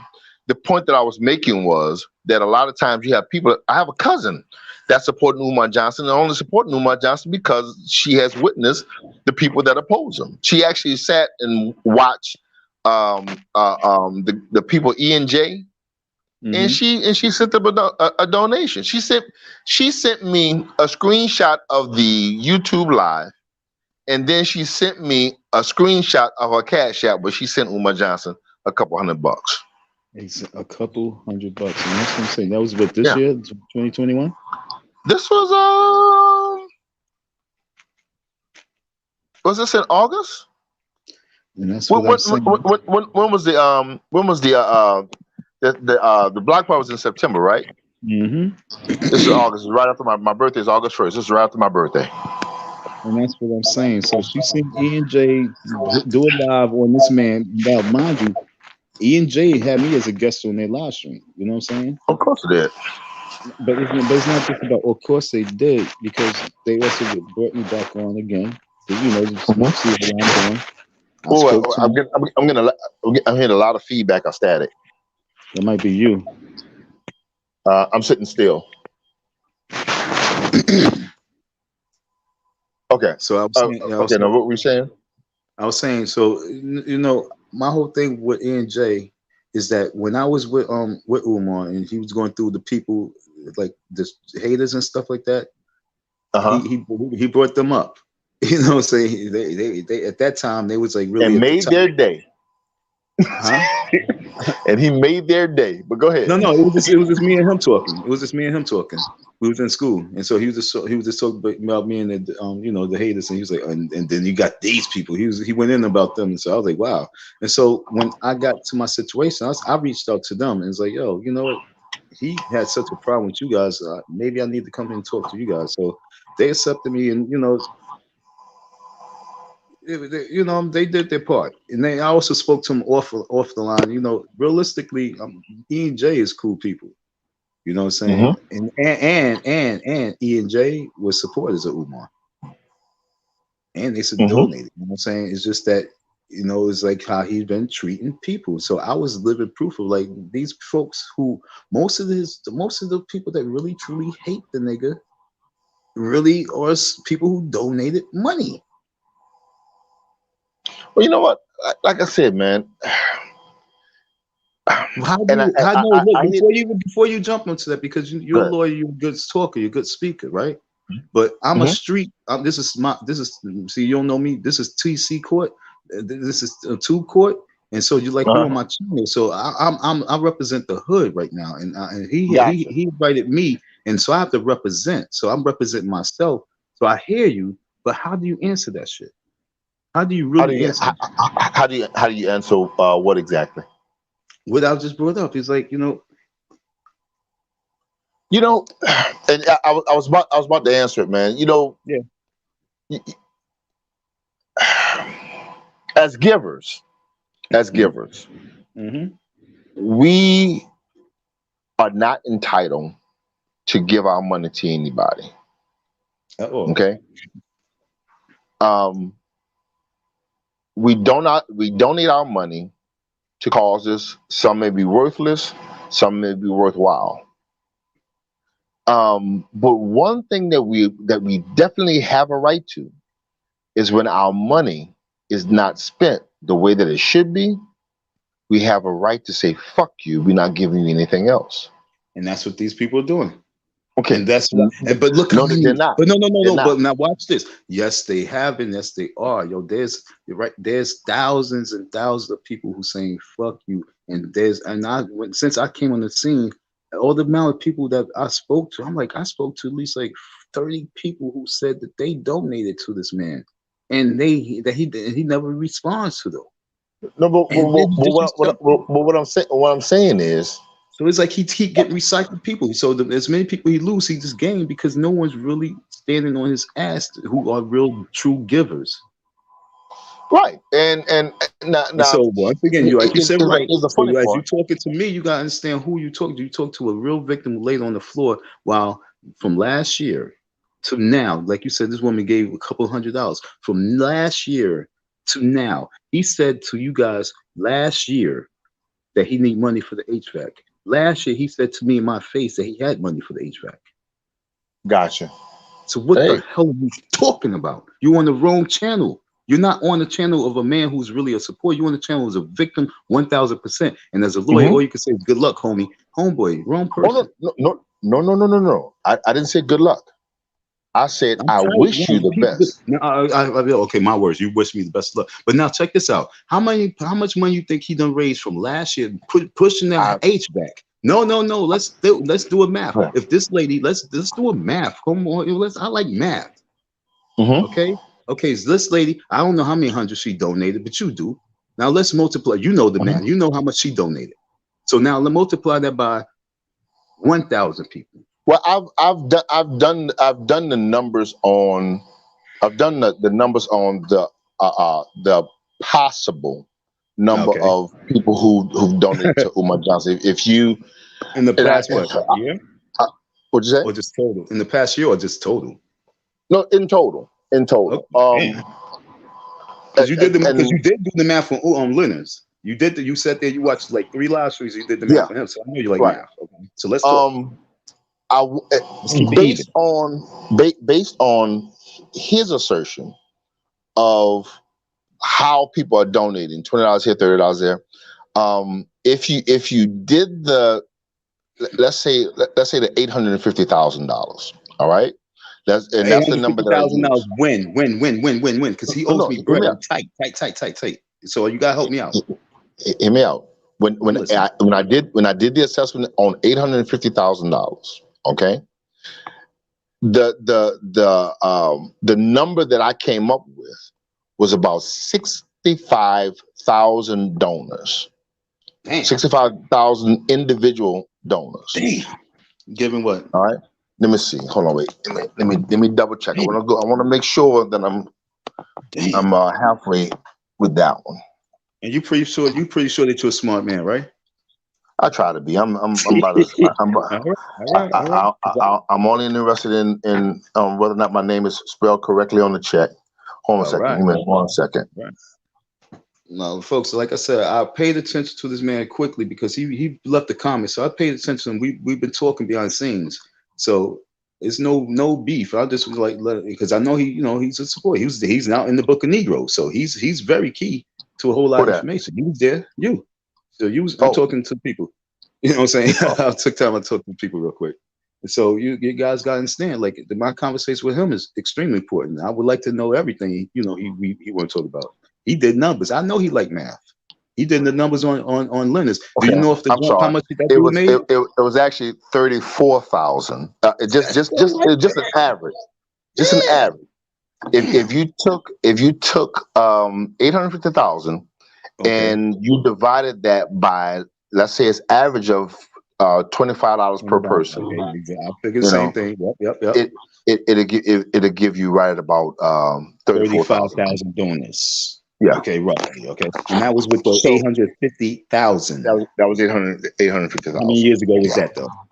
When I met him, he said that was in 2016. So you know what? I've only been following. No, I told you. I told him. He told me that in 2016. So now let's speed up. Go ahead. No, I'm saying I've only been following anything relative to Umar maybe about 2 years, if that. Okay. If that. I don't think it's been that long. But anyway, but nevertheless, as far as how much do I think he has raised, I don't know. Oh, you only did the math on that time. Yeah, you only did the math on. But I did the math on. No, it's been more than 2 years. It's been about 3 years because I was actually around when he went to Claiborne County to try and get the military school. Let me see how long has he had the building in Wilmington? He got in 19. 19. So he's had it 2 years now, right? Mm-hmm. Okay, so it's been more than 2 years. So because I encountered him right before he went to Port Gibson, Mississippi, to Claiborne County, Mississippi. And I know that because Claiborne County was one of my clients, and I knew that there was somebody that was coming in to see that property. And a woman by the name of Dr. Annie Kilcrease, you can Google it, Kilkrease. Dr. Annie Kilcrease, who was the superintendent of the school, fought hard for him not to get that school. Wow. But her reasons for not wanting to get that school is because Claiborne County was under a conservatorship. They were in bad standings with the state, with testing and enrollment. So now, if Umar Johnson opens a school in Claiborne County, then that would diminish. What is that? No, I said if it fails. No. If Dr. Umar Johnson opens up a school in Claiborne County, then that means he's going to draw students from their registers. That means that students are going to start leaving Claiborne County, the county schools, and going to this school. That's why. What'd you say? I said that's how they saw him at the time, like he was really going to pull from the students. No, anybody. I mean, right now, well, maybe now you'll be okay. But I know what was her mindset as to why she didn't want that school to be open, because actually that school that was there was actually a military school, and it was all white kids over there, and there was somebody that was coming in prior to Umar. Who the hell was it? I think Piney Woods was trying to open up an extension of their school, and she fought against it. Damn. Well, so they what'd you say? I said that's why his process was prolonged, because situations like that, he was going through hell. But I think all that hell that he went through made him become a demon. Well, could be because for him, do you think that he raised at least $100,000 from last year to this year? You know what? I can't speculate on it because I haven't really given it a rational thought where I can actually sit down and figure shit out. So I would be very disingenuous. It would be very disingenuous of me to say yes, and I haven't given it any full thought. And if he did make $100,000, do you think it's really? Do you think he's the right person to be running that school, knowing that he had a person in that school that was working in that school that's homeless, and he owes $3,000? So, and if he raised $100,000, especially if he already had the money for the HVAC, and he was still pumping that HVAC, and I'm talking to you as a lawyer, an ex-lawyer, and everything. Do you think that's fair? Period. Well, do you think that he really needs to really be punished in a different type of way, because he's been collecting all your folks' money, all your good folks' money, from city to city, state to state, and he's no telling how many folks he's been collecting, and this is how he truly treat people. And that's also just speaking on the business perspective of yourself, is think about, for real. Yeah, and that will be me getting into the middle of someone's legal squabble. I'm just talking to you as a regular nigga. I ain't talking to you as no fucking. This is hood court, homeboy. If you come up here, I'm talking to you as not. I don't give a fuck what your stands are. I don't give a fuck what kind of money you got. I don't give a fuck your stat. I don't give a fuck you the president. I understand? We talk, we just talking. I'm talking for right. I understand. So well, if you can't have a thing, then get the fuck out of here. For real. For real.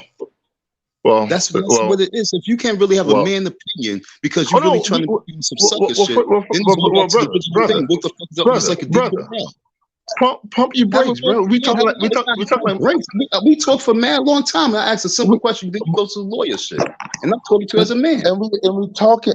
We talking as a man. Then talk as a man. Is that fucked up or not? Is that fucked up or not? Let me ask you a question.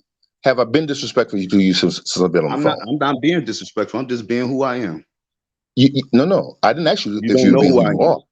I'm not being disrespectful. I'm asking you, have I been disrespectful to you? Pardon? If you talk about disrespect, I don't know. I'm talking to you just regular. This is me being regular. Oh. This is me being, you don't know who this got me. Okay. Because this is really, because we asked a simple, you came on the panel, we asked a simple question. You showed who you are. You a real dude. You told me that you told people, your workers, shut up. So now I'm talking as a real person. If this man raised $100,000 off of people donation, he didn't pay me $3,000. Okay, all right. So since you want me to talk like, okay, since you want me to talk like a real nigga, right? Or you want me to talk to like a real nigga? Not my fucking business. Is that better? What you say? Not my fucking business. Oh, so bounce. No, that's so why I gotta bounce. So the thing is, because if you're not, because my cash up is up here. I ain't getting no understand your position, bro. No, because you don't really know me. See, I'm letting you know about how I operate. And I'm trying to get to know you and your situation, bro. I ain't getting no donation from you. Pardon? I ain't getting my cash up been up there forever. I ain't getting no donation from you. Neither am I. Here's the question. You're not hearing anything I'm saying. Hold on, time out. Time out. You don't know me. You don't know anything about me. I've been on live. Okay, so hear everything I'm saying. When I talk, it's pay-per-view. You interviewed me. You questioned me about a whole bunch of fucking shit. And at the very end, I asked you a simple question and you can't answer it. I'm pay-per-view. You don't know nothing about me. Let everybody let him know I'm pay-per-view. Hit my cash app. You hit his. Okay. You donate to his. Hit my cash app. Let me go Otherwise, because you no use for me. You can't even answer a real question. Is it fucked up or not? Hold on. Give me 1 second. Give me 1 second, Don. Pump your brakes. God damn, bro. You have some emotional issues. I'm a football player. I'm a football player and athlete. There's no pump your brakes going through shit. All right, gotcha. Hold on a second. Give me 1 second, bro. Because give hundreds of dollars for this man defend him, and then can't answer a simple question: is he wrong or not? And are y'all wrong for knowing that he's wrong and not checking his ass? Do you think he's the right person to be running this school? Like I said, these are conversations that we had on many lives that you missed. So I'm bringing you up to speed. You asked me to bring you up to speed. I'm bringing you up to speed. I asked you to bring me up to speed on your situation. But hold on, wait. Before still giving this man money. Before we move, wait a minute. Before we move on to that, now you know the story. Check his ass. Before we move on to that, give me your cash app, sir. It's up on the screen. Thank you. I love you. Thank you. I can't see. I can't see the screen. That's why I'm asking you for your cash app. Right there. Oh, it's $IC Don 167. Okay, wait a minute. $ICDON. Yeah, letter I, letter C, letter DON. 167. Okay. 167. Still nothing. Is that a capital I? It's lowercase I. I don't think it matters. I think it's gonna pop up. I don't know. My heart is racing. I think you're right. So my brakes. I'm getting too old for this shit. Okay, Donna Murray. Yes, sir. Sing my shit loud across the screen. What the hell wrong with you? Well, fuck. What else am I supposed to do? But the people already know, though. So look, Don. Let me explain something to you, bro. I'm about as close to being somebody's bitch or bitch ass nigga as you are to being like a white. And I just want you to understand it. Just because I've had stature in my position, I'm not a bitch, bro. Nor am I somebody's fucking punk. But I want you to understand. Hear me out. No, hear me out. I've given your fucking ass more money than I've given Umar. Are you aware of that? I don't know. I ain't seen anything come through. No. Oh wait, let me put my password down. But nevertheless, I think I've seen it. So nevertheless, I've given you more money. Wait, are you TP? That's my company. Yes. So okay, cool. I've given you more money than I've given Umar. Thank you for your support. Because you connected with me. No. I don't know why. Why you tell me? So now let's go back to the conversation that we were having. Okay, right? Yeah, we can now talk for the folks. Okay. So now that we've covered your pay-per-view fee, right? Yes, we did. Okay, so now we can talk. Now that's but hey, you know what? Abraham Lincoln said that a lawyer's time is a stock and trade, and that should go for anybody else that has time. But anyway, so and anybody else, hold on, sorry. And anybody else out there, once again, folks, this is not no pressure on my man on the panel because I really wanted to talk to him. Period. Thank you so much for doing this. But this is a dedication to me, and you guys been around. He don't know nothing. Please support the cause. Hit the Cash App, even if it's $2. Stop playing, because otherwise you all can leave, because I just want to talk to him. If you ain't doing shit, Don, I'm still kind of troubled, bro. No, hold on. I'm saluting you right now. He out of that heated. See, this is what I'm saying, folks. Out of that heated conversation that we just had, he's hit my Cash App, and we still gonna talk. Period. If you guys can't support and you guys been around, get the fuck out of here. I don't need to be talking to you guys if you're worthless. If you ain't helping out the cause, you know what I'm trying to do. I'm trying to promote the whole movement. If you ain't doing nothing, leave. There's no reason for you. Go someone else chat. Thank you for your support. And I'm not saying that for, I mean it. Y'all know. I'm looking for real people that's going to really help out, who understand. I'm not here for you entertainers. Go to that other live. I told you this is a 2 court. Okay, so I apologize. So yeah, so I really, now I'm gonna be honest with you, and I'm gonna be a man. I was offended because I didn't answer the way that you wanted me to answer. So at that point, you want to take your fucking ball and go home. That's not what men do, bro. You might think it's like that, but honestly, see, I'm laying in bed. See me? I've been up since about 6 o'clock this morning, and time is money and time is energy. I have to be somewhere tomorrow morning. I'm going to a seminar. I've been going to seminar 3 days straight. There's no reason for me to be entertaining anybody, answering no questions when I need to go to sleep and take care of my real life. If I'm not really going to be, I'm not being rewarded for this entertainment, because this is TV for folks. If you're not watching Netflix, or you're watching me, I'll tell you this. I would understand it a lot better if you just tell me, "Hey, brother, I'm tired." I'm not tired. I'm not tired. I'm good. I can do a lot for 8 hours. It didn't go the same thing with 1 hour sleep. But I'm just saying that people know that if I'm here and I'm back, do you see like my avatar? If you see I'm here and I'm back, it's for a reason. The first thing was a Cash App challenge. Right now it's about having a conversation. Nobody came on the panel. You came on the panel. And so if nobody came on the panel about the real topic, then I wanted to talk to you no matter what. There's no reason for me to really be entertaining these people. It's me and you kicking it. So that's why, saying it's not about being offended. It's about really understanding that where I'm at right now with this whole situation. I'm not looking for no entertainment. I'm really looking for people that can help me. And right now, you truly help me. Folks, it wasn't a gigantic donation, but it was really something that will make me want to continue this conversation for real, and with a humble mindset. Well, I mean, if you felt as though your time was money, I gave you money for your time. So now, whenever you feel that money has run out, you good. You good. Whenever you feel like leaving, you can go. But I ain't gonna disrespect you like that. I normally booty people off. I ain't boot you off. Trust me, I booted mad people off. I never leave without an announcement. But nevertheless, salute. But you say you felt offended.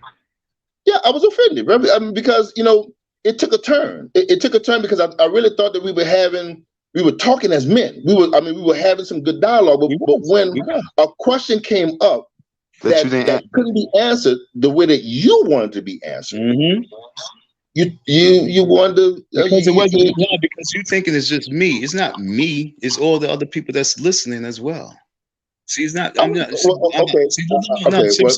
Remember what it is. It is a chat. So I already know that other people want to know the answer as well.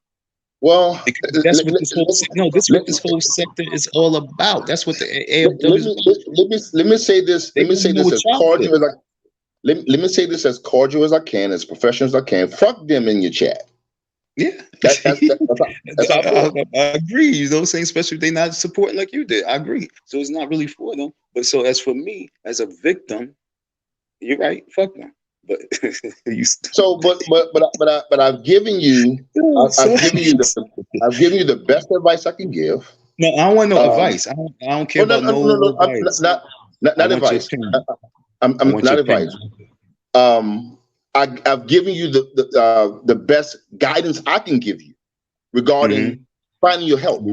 Yeah. Because normally, even if you're in New York or wherever you are, you're gonna have to give me $250 an hour to give you any conversation about that.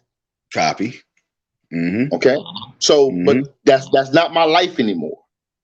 So, I'm willing to give you $1,000 right now to take the case. Sir. See, Hold see, on. that's what I'm saying. See, like I said, I'm about this money game right now. Yeah. Yo, you want to take this 1,000? Yo, you give me a matter of fact, whatever's in my cash app too, yo, I'll give you everything right now. You take it. I'm not licensing. Look, this is no. Look, it's not about license. All I need is a letter. I'll give you $1,000 for a letter. Nah, it's not my life anymore. See, I'm a beast now. Now for that woman, see, this is what I'm saying. Niggas always do everything for a woman, but they can't do shit for niggas. Okay. What are you speaking about? The young lady You with know the what I'm talking tie? about. Come on, you already know. I listen to that intuitively. But see, look, you don't know me. I listen to that differently than where you was talking to me. I wasn't even listening to your story. I was listening to like, yo, he already told me that he's out the business, but yes, he did a little legal shit for her. So let me ask you a question. Hold on. So the reason why I spaz is because of all that too. Let me ask you a question. All that too. What letter do you want? What you mean? Just a letter to, like I said. Okay, now hold on. Remember, in the comment section, I said you could.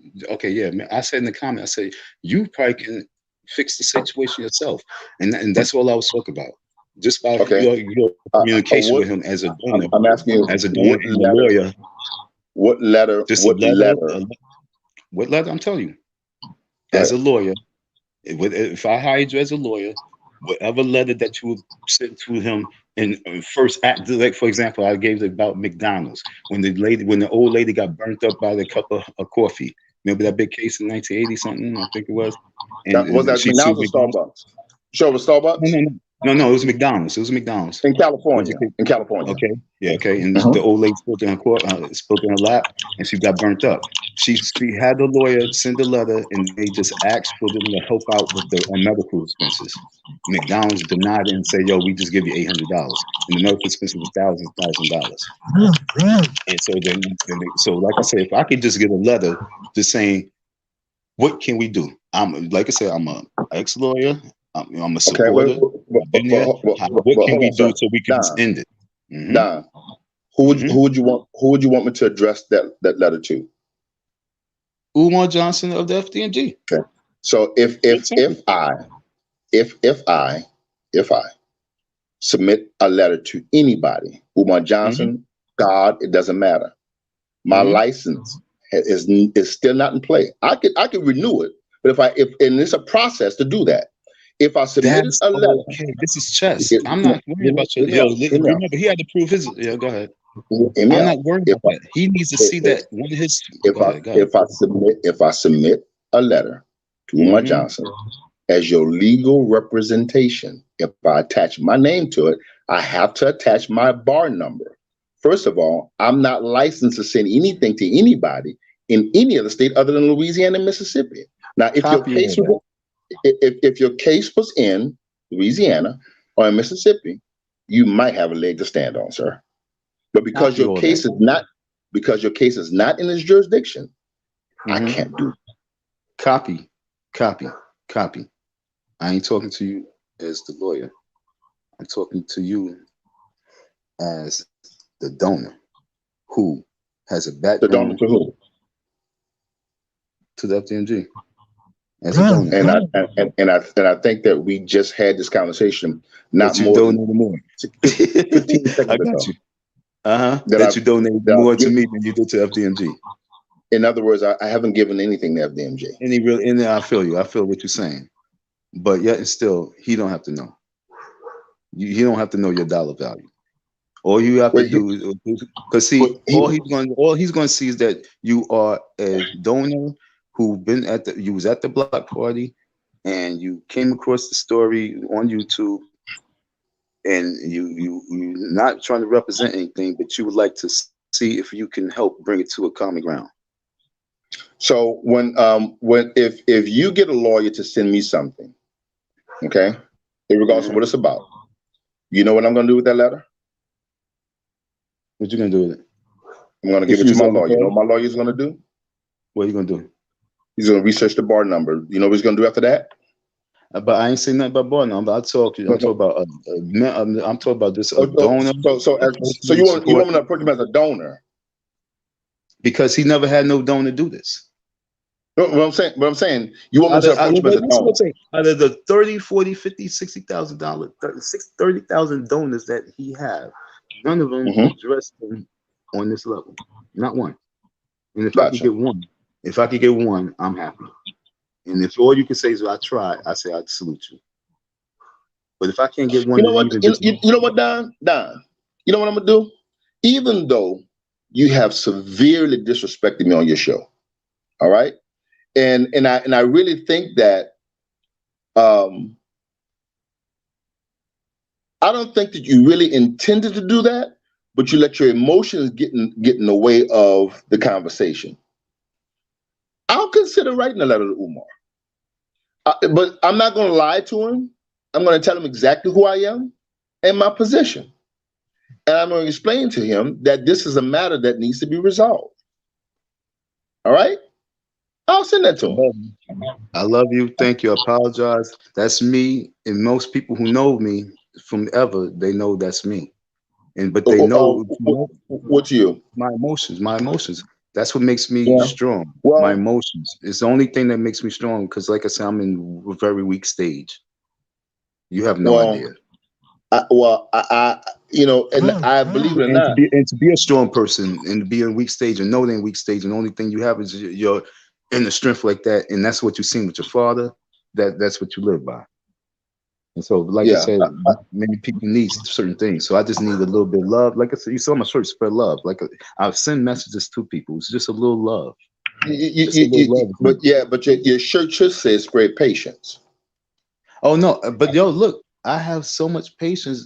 Like I said, I was already tight at you. This is why I was already tight at you. I was already tight at you that you said, that you gave aid to the young lady. I was like, damn, I just need a little something. And so, but I held all that.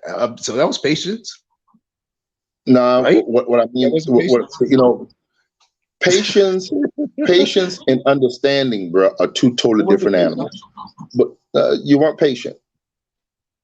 You weren't patient at all. But nevertheless, I want I want to at least show you that there was no malice on my end. No, I know it's And not. That's why I say I'm good with just having a conversation with you, because nobody had to hear our conversation, period. Because I know that I feel in my heart. That's why I paid attention to you. I feel in my heart that you were sent, just because you can do one little tiny, tiny thing that might just be nothing, but it just be something more than anybody did. So, like I said, I see things with people, and this is the other problem with me. I see things with people faster than they can imagine. And so when I know something, I know it. And when I feel it, I feel it. And if they not hearing, it's like, if they not hearing when I'm talking low and soft, where you be like, I can't hear you, what you say, then it comes out differently, because now the patience is gone. And like I said, Don, I really let me just ask you a appreciate question, this sir. conversation. Let me ask you a question, sir. Yeah. In your mindset, what would be a point of resolution between you and Umar? Okay, so I don't think you understand. One time we did live, and one of these women came on. It was a big live too. It was real. It was early in the time too, and they was like trying to negotiate something. They came to about like they had like eight. If they came up and raised like $8,000 to give to me, would I just disappear? And I said, well, where's this money coming from? This is coming from his donors who had nothing to do with the situation, and they just going to raise me money, and he just get off the hook. I said, if you guys do that, I still want him to give me an apology. So no matter what, all I need is that apology. So, Because like you said, because you said at the beginning, you checked yourself. And it's like right now, I believe that this is tough love. That's my whole thing. And we need that apology. We need the apology. So I'll ask again. What is the ultimate requirement from you to resolve the issue? I need my money, and I need the apology. Money is not money is a thing, not an amount. What you mean? What type of amount? What you talking about? Yeah, money is a thing, not an amount. How much of the money? How much money? Well, see, that's what I'm trying to tell you, man. Because see, I'll show you my text. Throughout our text messages, Umar was really disrespectful to me because he said, as long as you have the key to the building, I'm deducting $100 a day from me. Oh, Okay. So my conversation was like, because I was trying to give him back the key the same day, but he was like, I'm not leaving to get the key. I told you to get it to me early. You ain't get it to me early. So you. Then he came up, yo, like I say, so I sent him a text like this after the whole situation was going down. Every day that you hold out my money is interest. Okay. he sent you. Did he send you a text of that? Or he talked to you about that over the phone? Text message. This nigga's crazy.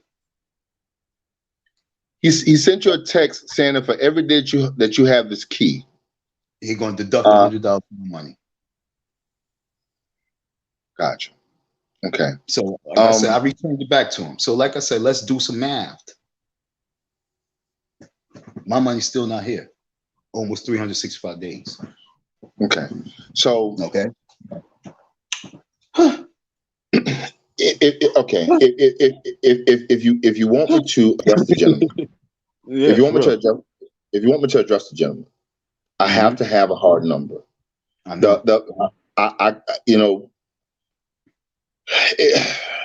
Like I said, they did it live and they offered 8,000 for me to disappear, never talk about him ever again. I said that. Hold on, Don. We're not talking about they. Yeah, that's what I'm saying. That's what I'm saying.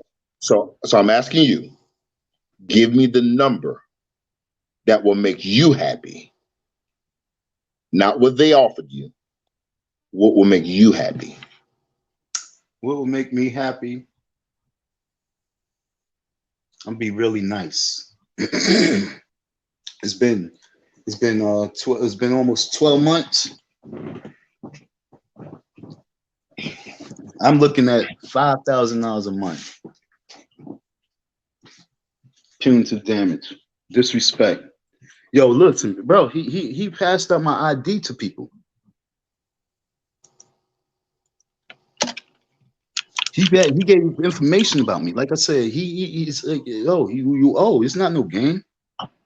Your $3,000 in ignorance went all the way to the next level, owing major money now because, like I said, he threatened me like if I don't get the key to him $100, like that was crazy. And so I respond back. The same thing goes back to you. As long as I don't get my money, it's $100 a day. So, like I say, man, I want to sue him because he's playing games, man. My ID was on the internet, and it circled, and it got all the way to New York, and it got to one of my neighbors, and they called me up on my phone and said, "Yo, why I got your phone? Why am I looking at your ID on my phone?" Because this girl said, "Wait, I know somebody who live in New York. Let me find out about him." And she thought that this dude could get some information for her on me, and he just so happened to be one of my peoples. That's how they was doing me. And remember when I said they shut down my channel, and you said who's they? Yeah. He had now they building a cult of people, and a lot of people trying to be down with the clique. And so this one girl, she said, so he was mentioned inside of like one of those community board meetings. And this one young lady, she has like a nonprofit, so she was trying to find people to link up with. So she was like, "Oh, I can use this man to become like part of my nonprofit, so she can get more funding." And so she decided she's going to do any and everything to be part of their team. And so she was all part of a scandal of getting my channel and a couple people channel down that was against Umar, that had a lot of content on their channels against them. Gotcha. This is not no game. They playing hardball. Now I had to go through this for a whole year. Like I said, homeless. I started January 1st with not one penny in my pocket. And the person from YouTube saved me. To this day. The AFW people? No, or somebody else. It was a good guy. It was one of the good guys. My man T. Yeah, so he saved me. That's why he was very confused, because he was supporting Umar all this time, and then he was also trying to get my money. He was trying to get my money, and then Umar was contacting him. He got emails. He got text messages. Gotcha. They violated us, and so he was like, "Damn, this is fucked up." So he was like, he had to side with me. If it wasn't for him, I wouldn't have this bed. And this live was about him. Gotcha. Okay. I'm trying to figure out, did he fall off the top?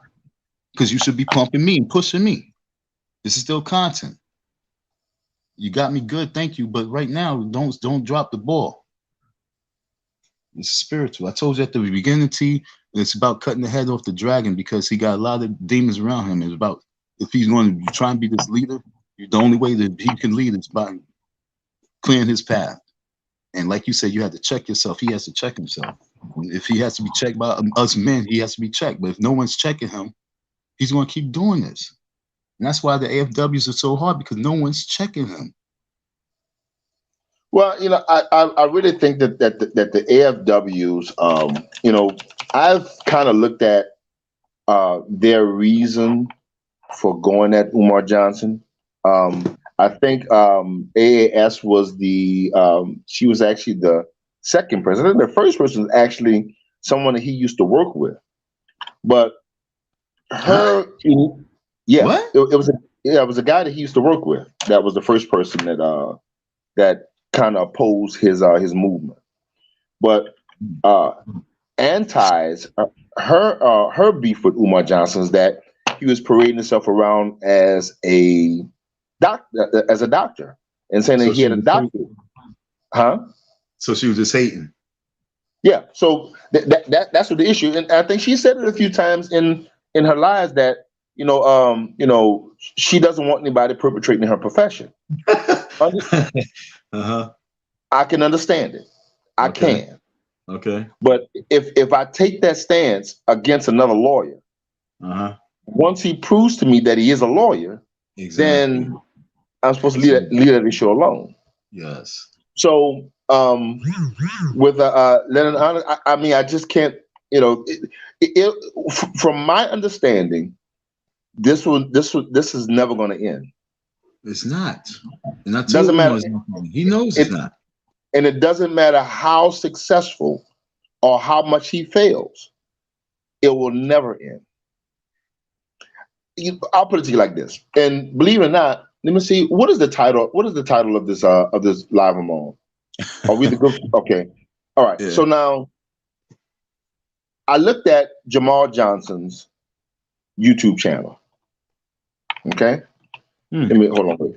Let me. I'm gonna bring it up. I didn't know he had a thing. Okay. Okay. Jamal Johnson. Okay.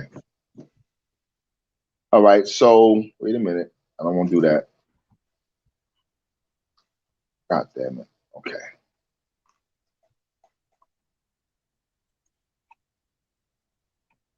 All right. So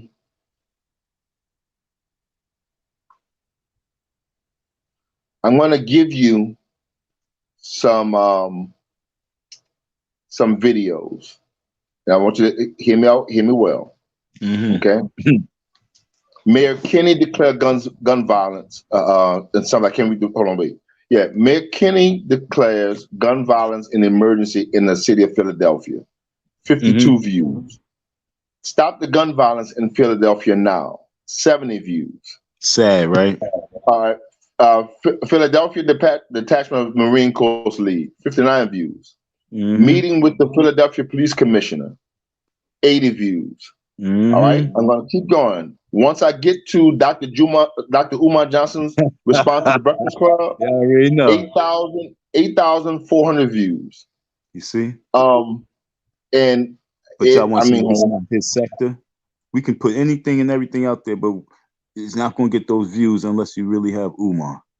Wait. So resolution 2047, 44 views. Stop the gun violence. Thanksgiving protest Mayor Kinney home, 64 views. I'm continuing to read until I get down to Dr. Umar Johnson's father says it's not worth it. 1,300 views. Give me the date though. Give me a date. I'm giving to you in chronological order. I know, but what's the date? You don't say have a date? The date. Oh, it says a year ago. Yeah, exactly. Okay, a year ago. See, yeah. So the most recent one where Umar Johnson's name has gotten some traction was 6 months ago. With 8,000 views. The views. Let me see. Hold on. Wait. 1, 2, 3, 4, 5, 6. He has 6 videos prior to that one in 6 months, and they don't have even 10% of the views of the one where he mentioned Dr. Umar Johnson. I know, that's crazy. And I marched with him a couple times. I was out there.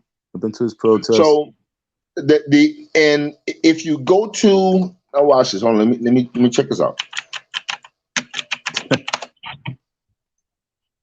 All right. Well, he's on live right now. Speaking of Lennon Honor. Yeah, he's been on live. He's been live since 7:30 or so. Yeah. He ain't going nowhere. Video.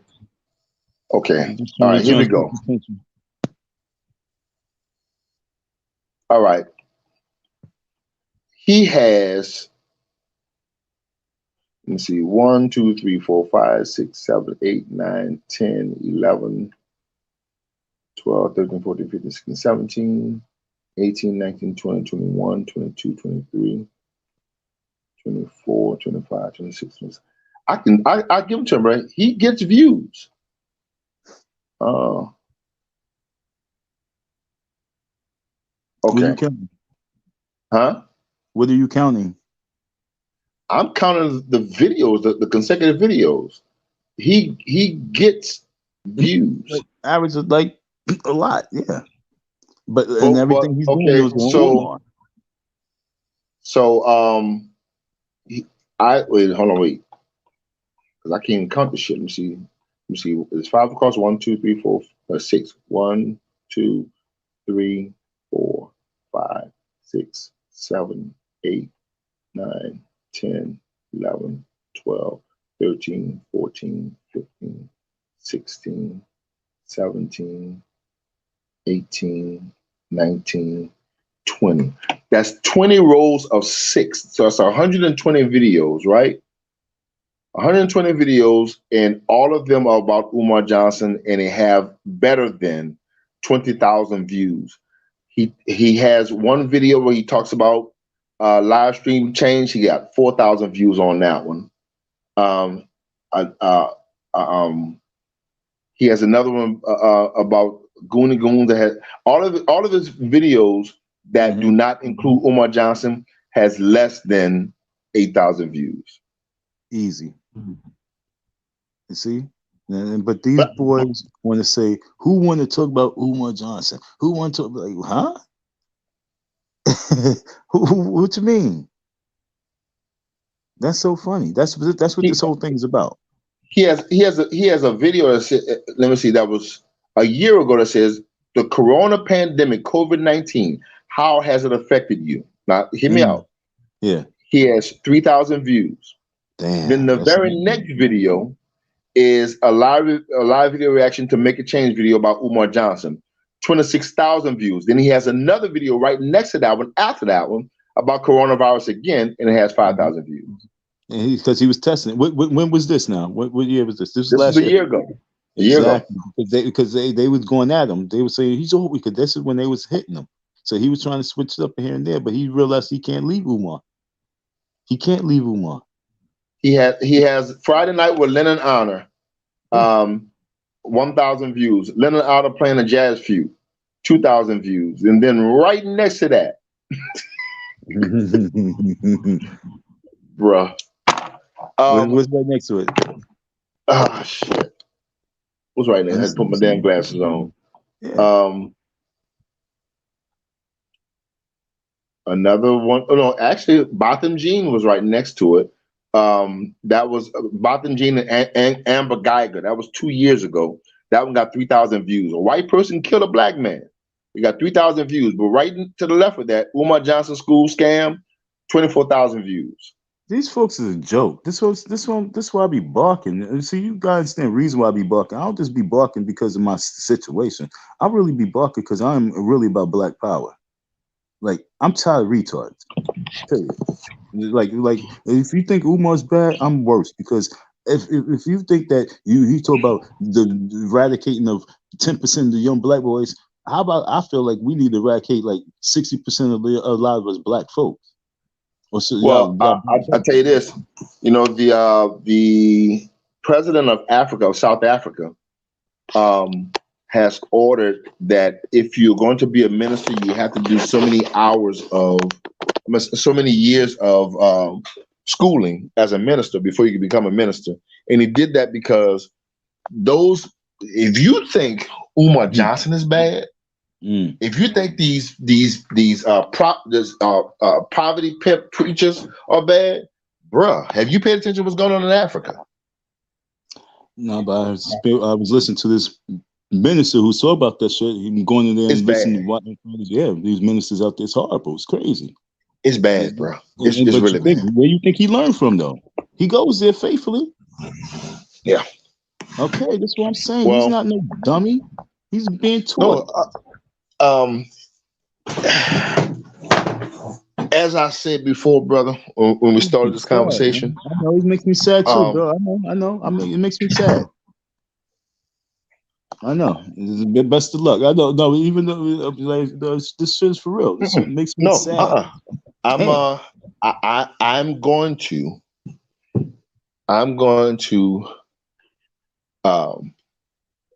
send a brother a communication. I'm going to. What you said? I said that's more than anything right there. I'm gonna put my email in the chat. Send me an email if you can. Hold on a second.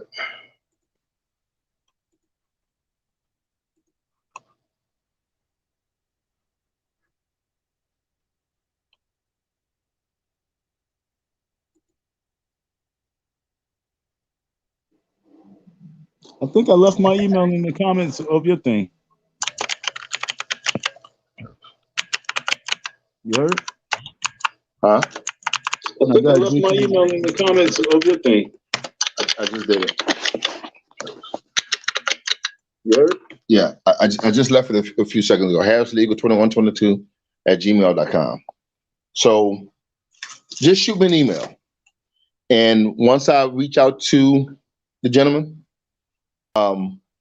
see what he says. Hopefully you get back. But in my opinion,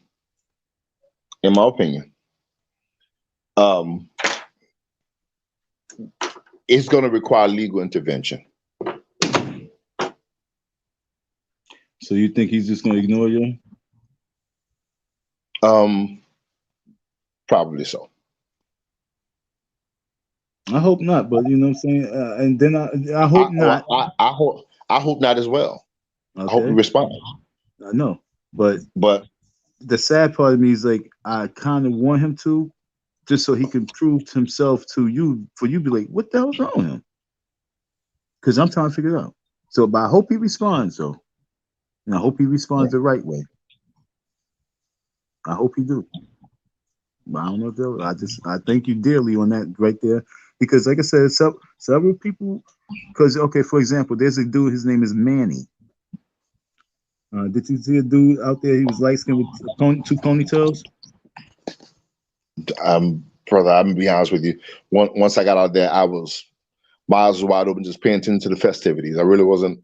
When I talked to somebody, no, but like if you seen Umar, you probably would seen him moving with him. I can't say that. I can't say that I have, but tell me about it.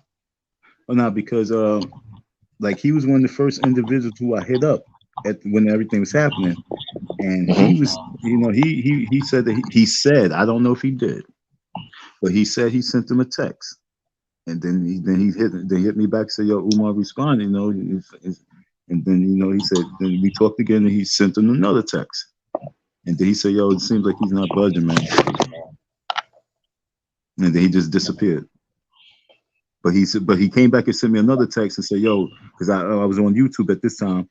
Because that was before I was on YouTube, and then when he see me on YouTube, they hit me on the text saying like, "Yo, you know I'm riding with like, you know, don't you talking threats? You know what I'm saying? You know I'm riding with him, even though he knew he was wrong and everything. He also sent text messages to him, but he's also saying, yo, I'm defending him as well. So it's not about you, it's about So that's the type of things that was happening.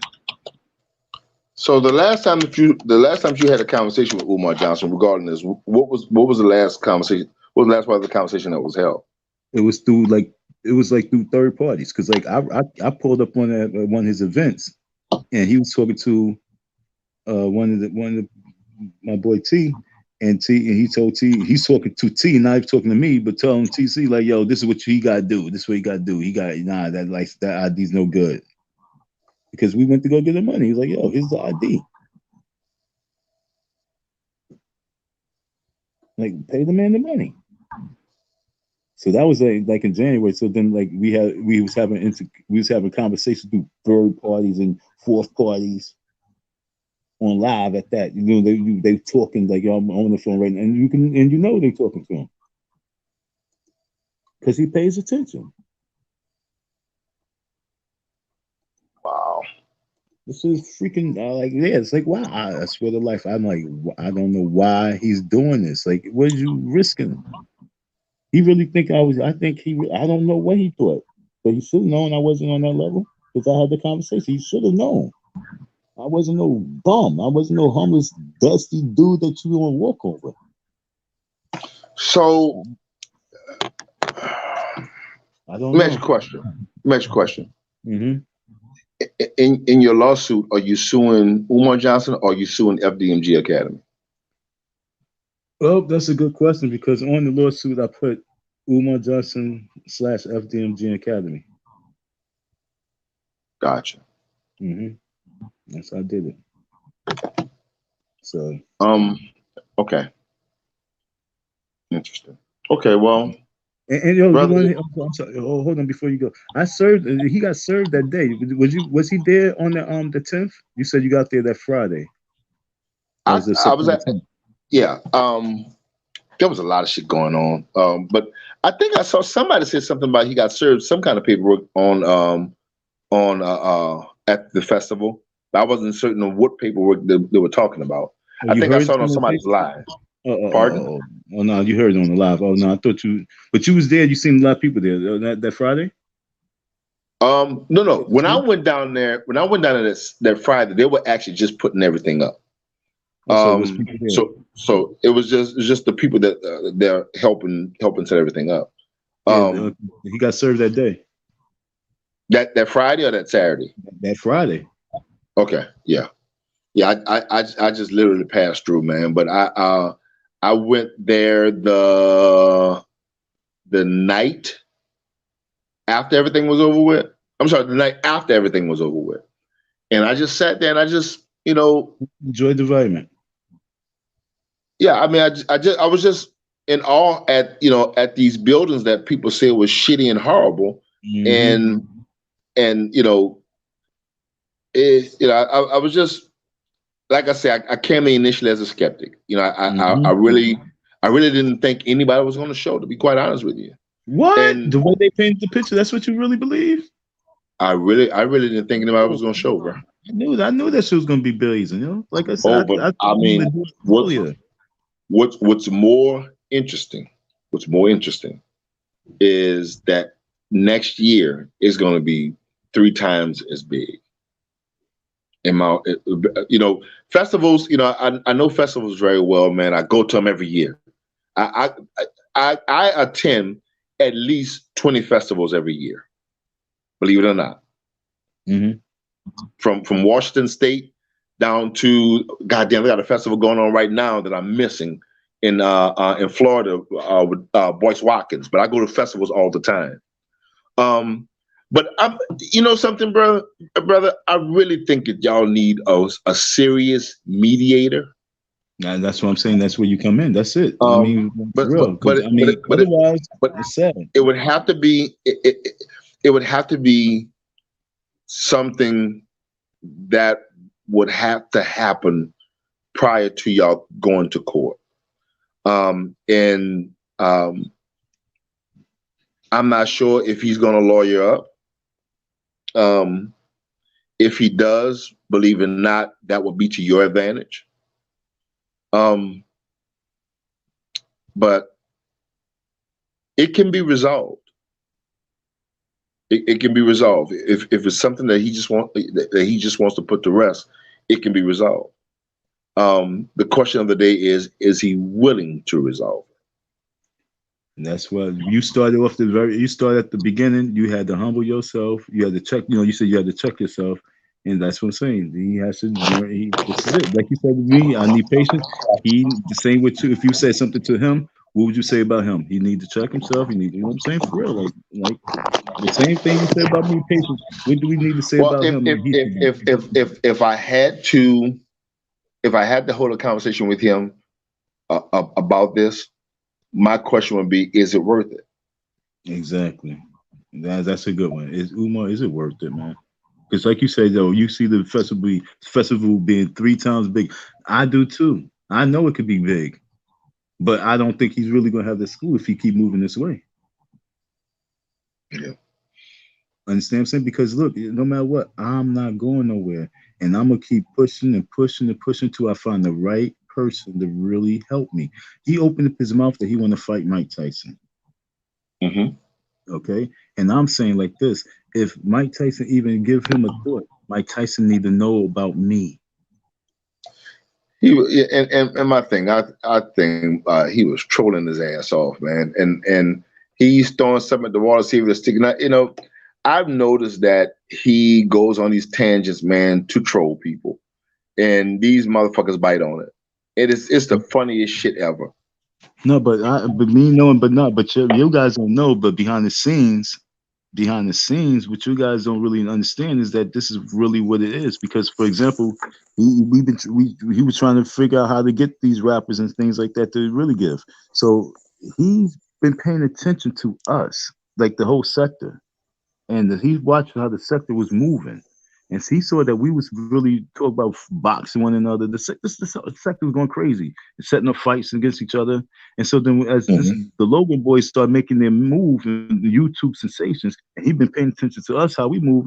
Once that dude Freddie Gibbs mentioned Umar Johnson and said he don't like white people, Umar Johnson felt the need to respond. Was he trolling? No, he saw an opportunity. He's an opportunist. So now he's trying to get Mike Tyson to be a person who start paying attention, give a donation, help him get to school. He's not, but yet and still, when he heard me say that, oh, Mike Tyson need to know your background with me, it's like he stopped talking about it. Yeah. Because why would you stop talking about something if somebody said, yo, they willing to box you and raise for 5 million? Why would you not talk about that? Why that's never coming out your mouth? And then the one time he was doing live stream, the lady asked him about it. He only spoke about it for like 2 seconds. If you really try and raise the money for the school, it's not really something he's not to do because he don't want to address the issue. He's trying to avoid me. As if I was I was amazed at this. He has a commitment list if he has of that. people. He has a commitment list. There was a commitment. It was a commitment list that was drawn up Mm-hmm. at the festival, Mm-hmm. and it's quite a few people. Of course. Quite a few people. Quite a few people. Well, All time. for people that's going to be for kids for parents who's going to be sending their kids to FDMG. Oh, it's easy to get people to do that, but how many people Yeah, get left? You know, what I'm saying he should. This is what I'm saying. Look, it shouldn't have been like that. He should have had these people already lined up to give funds. This was the reason why I was out there is because I was going to be the groundsman, like doing a whole lot of work, gathering different people to be already aware of the program, so they'd be willing to give up money. It was just yeah. like I said when I came in. So how the hell he got all these people who signed a little piece of paper just so we could say, oh, he got like 450 people saying But they but but willing to but, send the but the change. But how thing many about people it came with is, money? the thing I'll put it to you like this. My niece and my nephew are currently going to Piney Woods Academy in Piney Woods, Mississippi, and we were actually considering sending them there if it was going to be a boarding situation. But since none of that is coming to fruition so far, we actually put in the bill, which is 10,000 a year for both of them to go to a private school in Mississippi. And that's You why the know, AFWs keep talking. Yo, bro, you're not really hearing what I'm saying. What is what's he that? doing? What is he doing? When I Oh, I was don't there, know. no, that's what I'm telling you. I was there when I was there, and one of the dudes, he's from Maryland, and he said, "Yo, I'm sponsoring 5 kids." Yeah. But this was one of his donors. I mean, I already know he was a high level donor, and so we was all in the meeting. He said, "Yo, look, I'm sponsoring 3 to 5 kids to go to school. If he already had these things Well, lined up, the thing about it is, I'm going to do the same thing. It's a tax write-off for me, and believe it or not, most of it, here's one of the main reasons why you don't get a lot of pushback from people that have donated big to Umar Johnson, because those are tax write-offs. I wouldn't give a fuck in some cases, I wouldn't give a fuck where the money goes as long as I can get the tax write-off. And that's But what a lot of people are not getting. yeah, but that's deep, because like we say, like the people saying, how y'all looking at it, y'all building and help building something that y'all going to regret. And I'm telling you, from being on the inside and knowing how he really feels. Mhm. If you really knew how he feel, what yo, he really don't like So black men. so since you asked me my opinion, and we talking like we're from the streets, Yeah, would you say that Umar Johnson doesn't give a damn about black children? Yes or no? he don't. Gotcha. And what gives you that idea? Because he don't have no connection with the true youth at all. Gotcha. I've been around this for way too long, since 12 years of age, 14 years of age, 15 years of camp counselor. He don't have no connection with these young people. Gotcha. Okay. Like even if he was a principal Gotcha. of school, even if he was a principal of school, he would not have a connection with the folks because it's not in him. And I was peeping that, because like I gave the people a scenario with this dog, because it was a little dog. This girl had a dog there, and the dog was so friendly to every single person in that place. Every single person. When Umar walked in the room, the dog kind of ran to him, then ran away ASAP. Like Umar couldn't touch him. Gotcha. He was the only one. Well, You're you not know going to hear how that except from me. And I paid attention. It was a room with like 20 people in there. And everybody said, "Oh," because it was surprising. Mm-hmm. well, you know how some people move in this sector. They will take anything and run with it. Send me an email. Send me an email, and we're going to chat again before I communicate with Umar.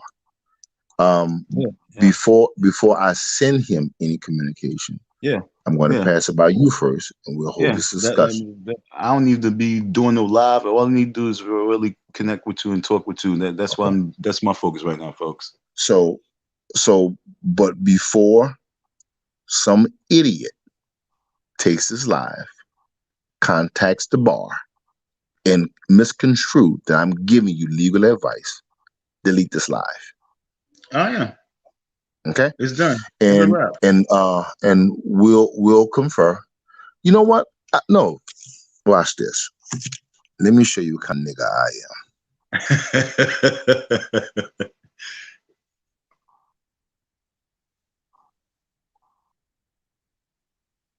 Where you at?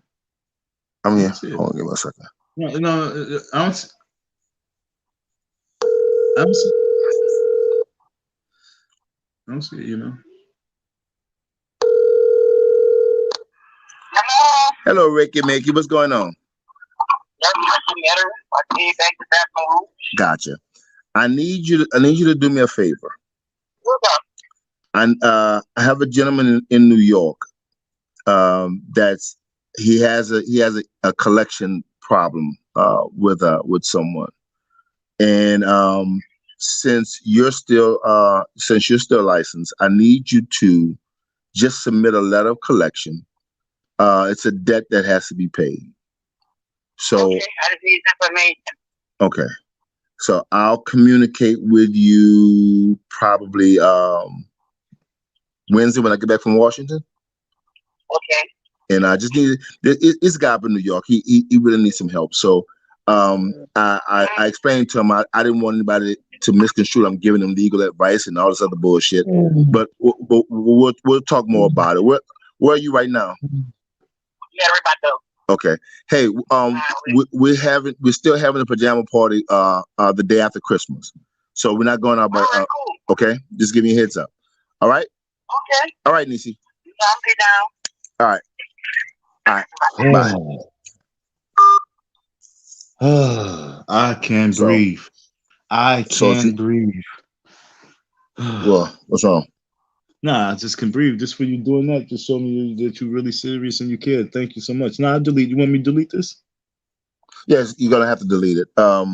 Hey, cool. But so she's still licensed to practice. That's my niece. She's we actually came up in her dad's law firm. But she's still licensed in the state of Louisiana. So right. they can call on her. It wouldn't be a problem. But I can get her to submit something official, with a state seal. So just that's even we'll better. powwow about it. Just go ahead and shoot me the email. Tell me, good talking to you. But I didn't. The email didn't pop up in the chat. I don't see it.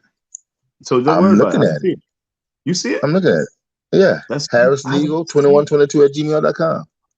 I don't see it. And I'm looking. Am I in the right fucking chat? Let me see. If you go to top chat instead of live chat, it's right at the bottom. I swear I see it right. I see it right. I see it right underneath yours. Hold on, wait. Let me see. Hold on a second.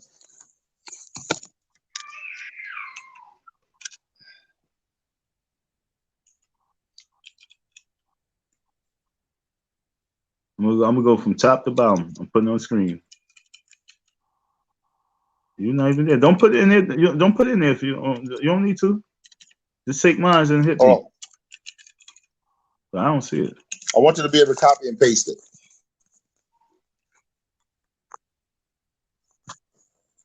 That's it. I You got it? Yours.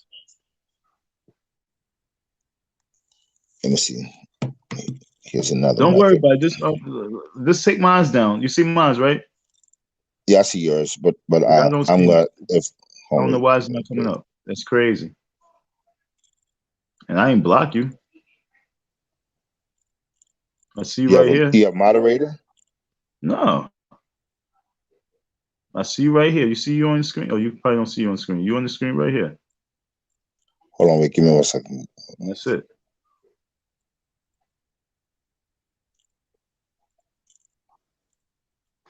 So I just sent you.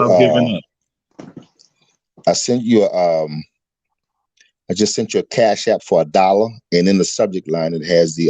That's even better. It has the email. I'll send you the Cash App back. Thank you so much. All right, cool. So yeah, cool. That's it. It's even better. All right, I didn't want it to be in the live. So yeah, I'm gonna shut this down and I'm gonna delete it. Why not? Who cares? All right. Well, we'll powwow, man. My flight leaves out for 5 in the morning. I'm heading back to Washington, and once I get back, I live on both coasts. I live in Washington and Louisiana. So once I get back, once I get there, I'm going to confer with you, and I'll get you on the phone with attorney with my niece, and we'll go from there. All right. Yo, that's more than anybody really could do, man. Done. So I really salute you. Apologize for my anger management. I'm gonna check it, and no biggie, bro. Yeah, I know it's not. That's what I'm saying. So salute, man. Apologize for my. No problem, bro. As long as we live, bro, we have to at some point, we're gonna fuck up. We just have to be able to acknowledge it. So it is what it is. All right, bro. Mad love to you, bro. And I'll love you too, man. For real. I'll talk to you later. Peace, man. Peace. All right, folks. I'm about to end this live. Y'all ain't gonna see me for a little bit. I ain't need my focus for now. My man Q came on deck, and we about to shut it down. Thank you for your listening ears. If there's anybody who would like to support, I do need that help. That's not okay. As long as we live, bro, we have to at some point.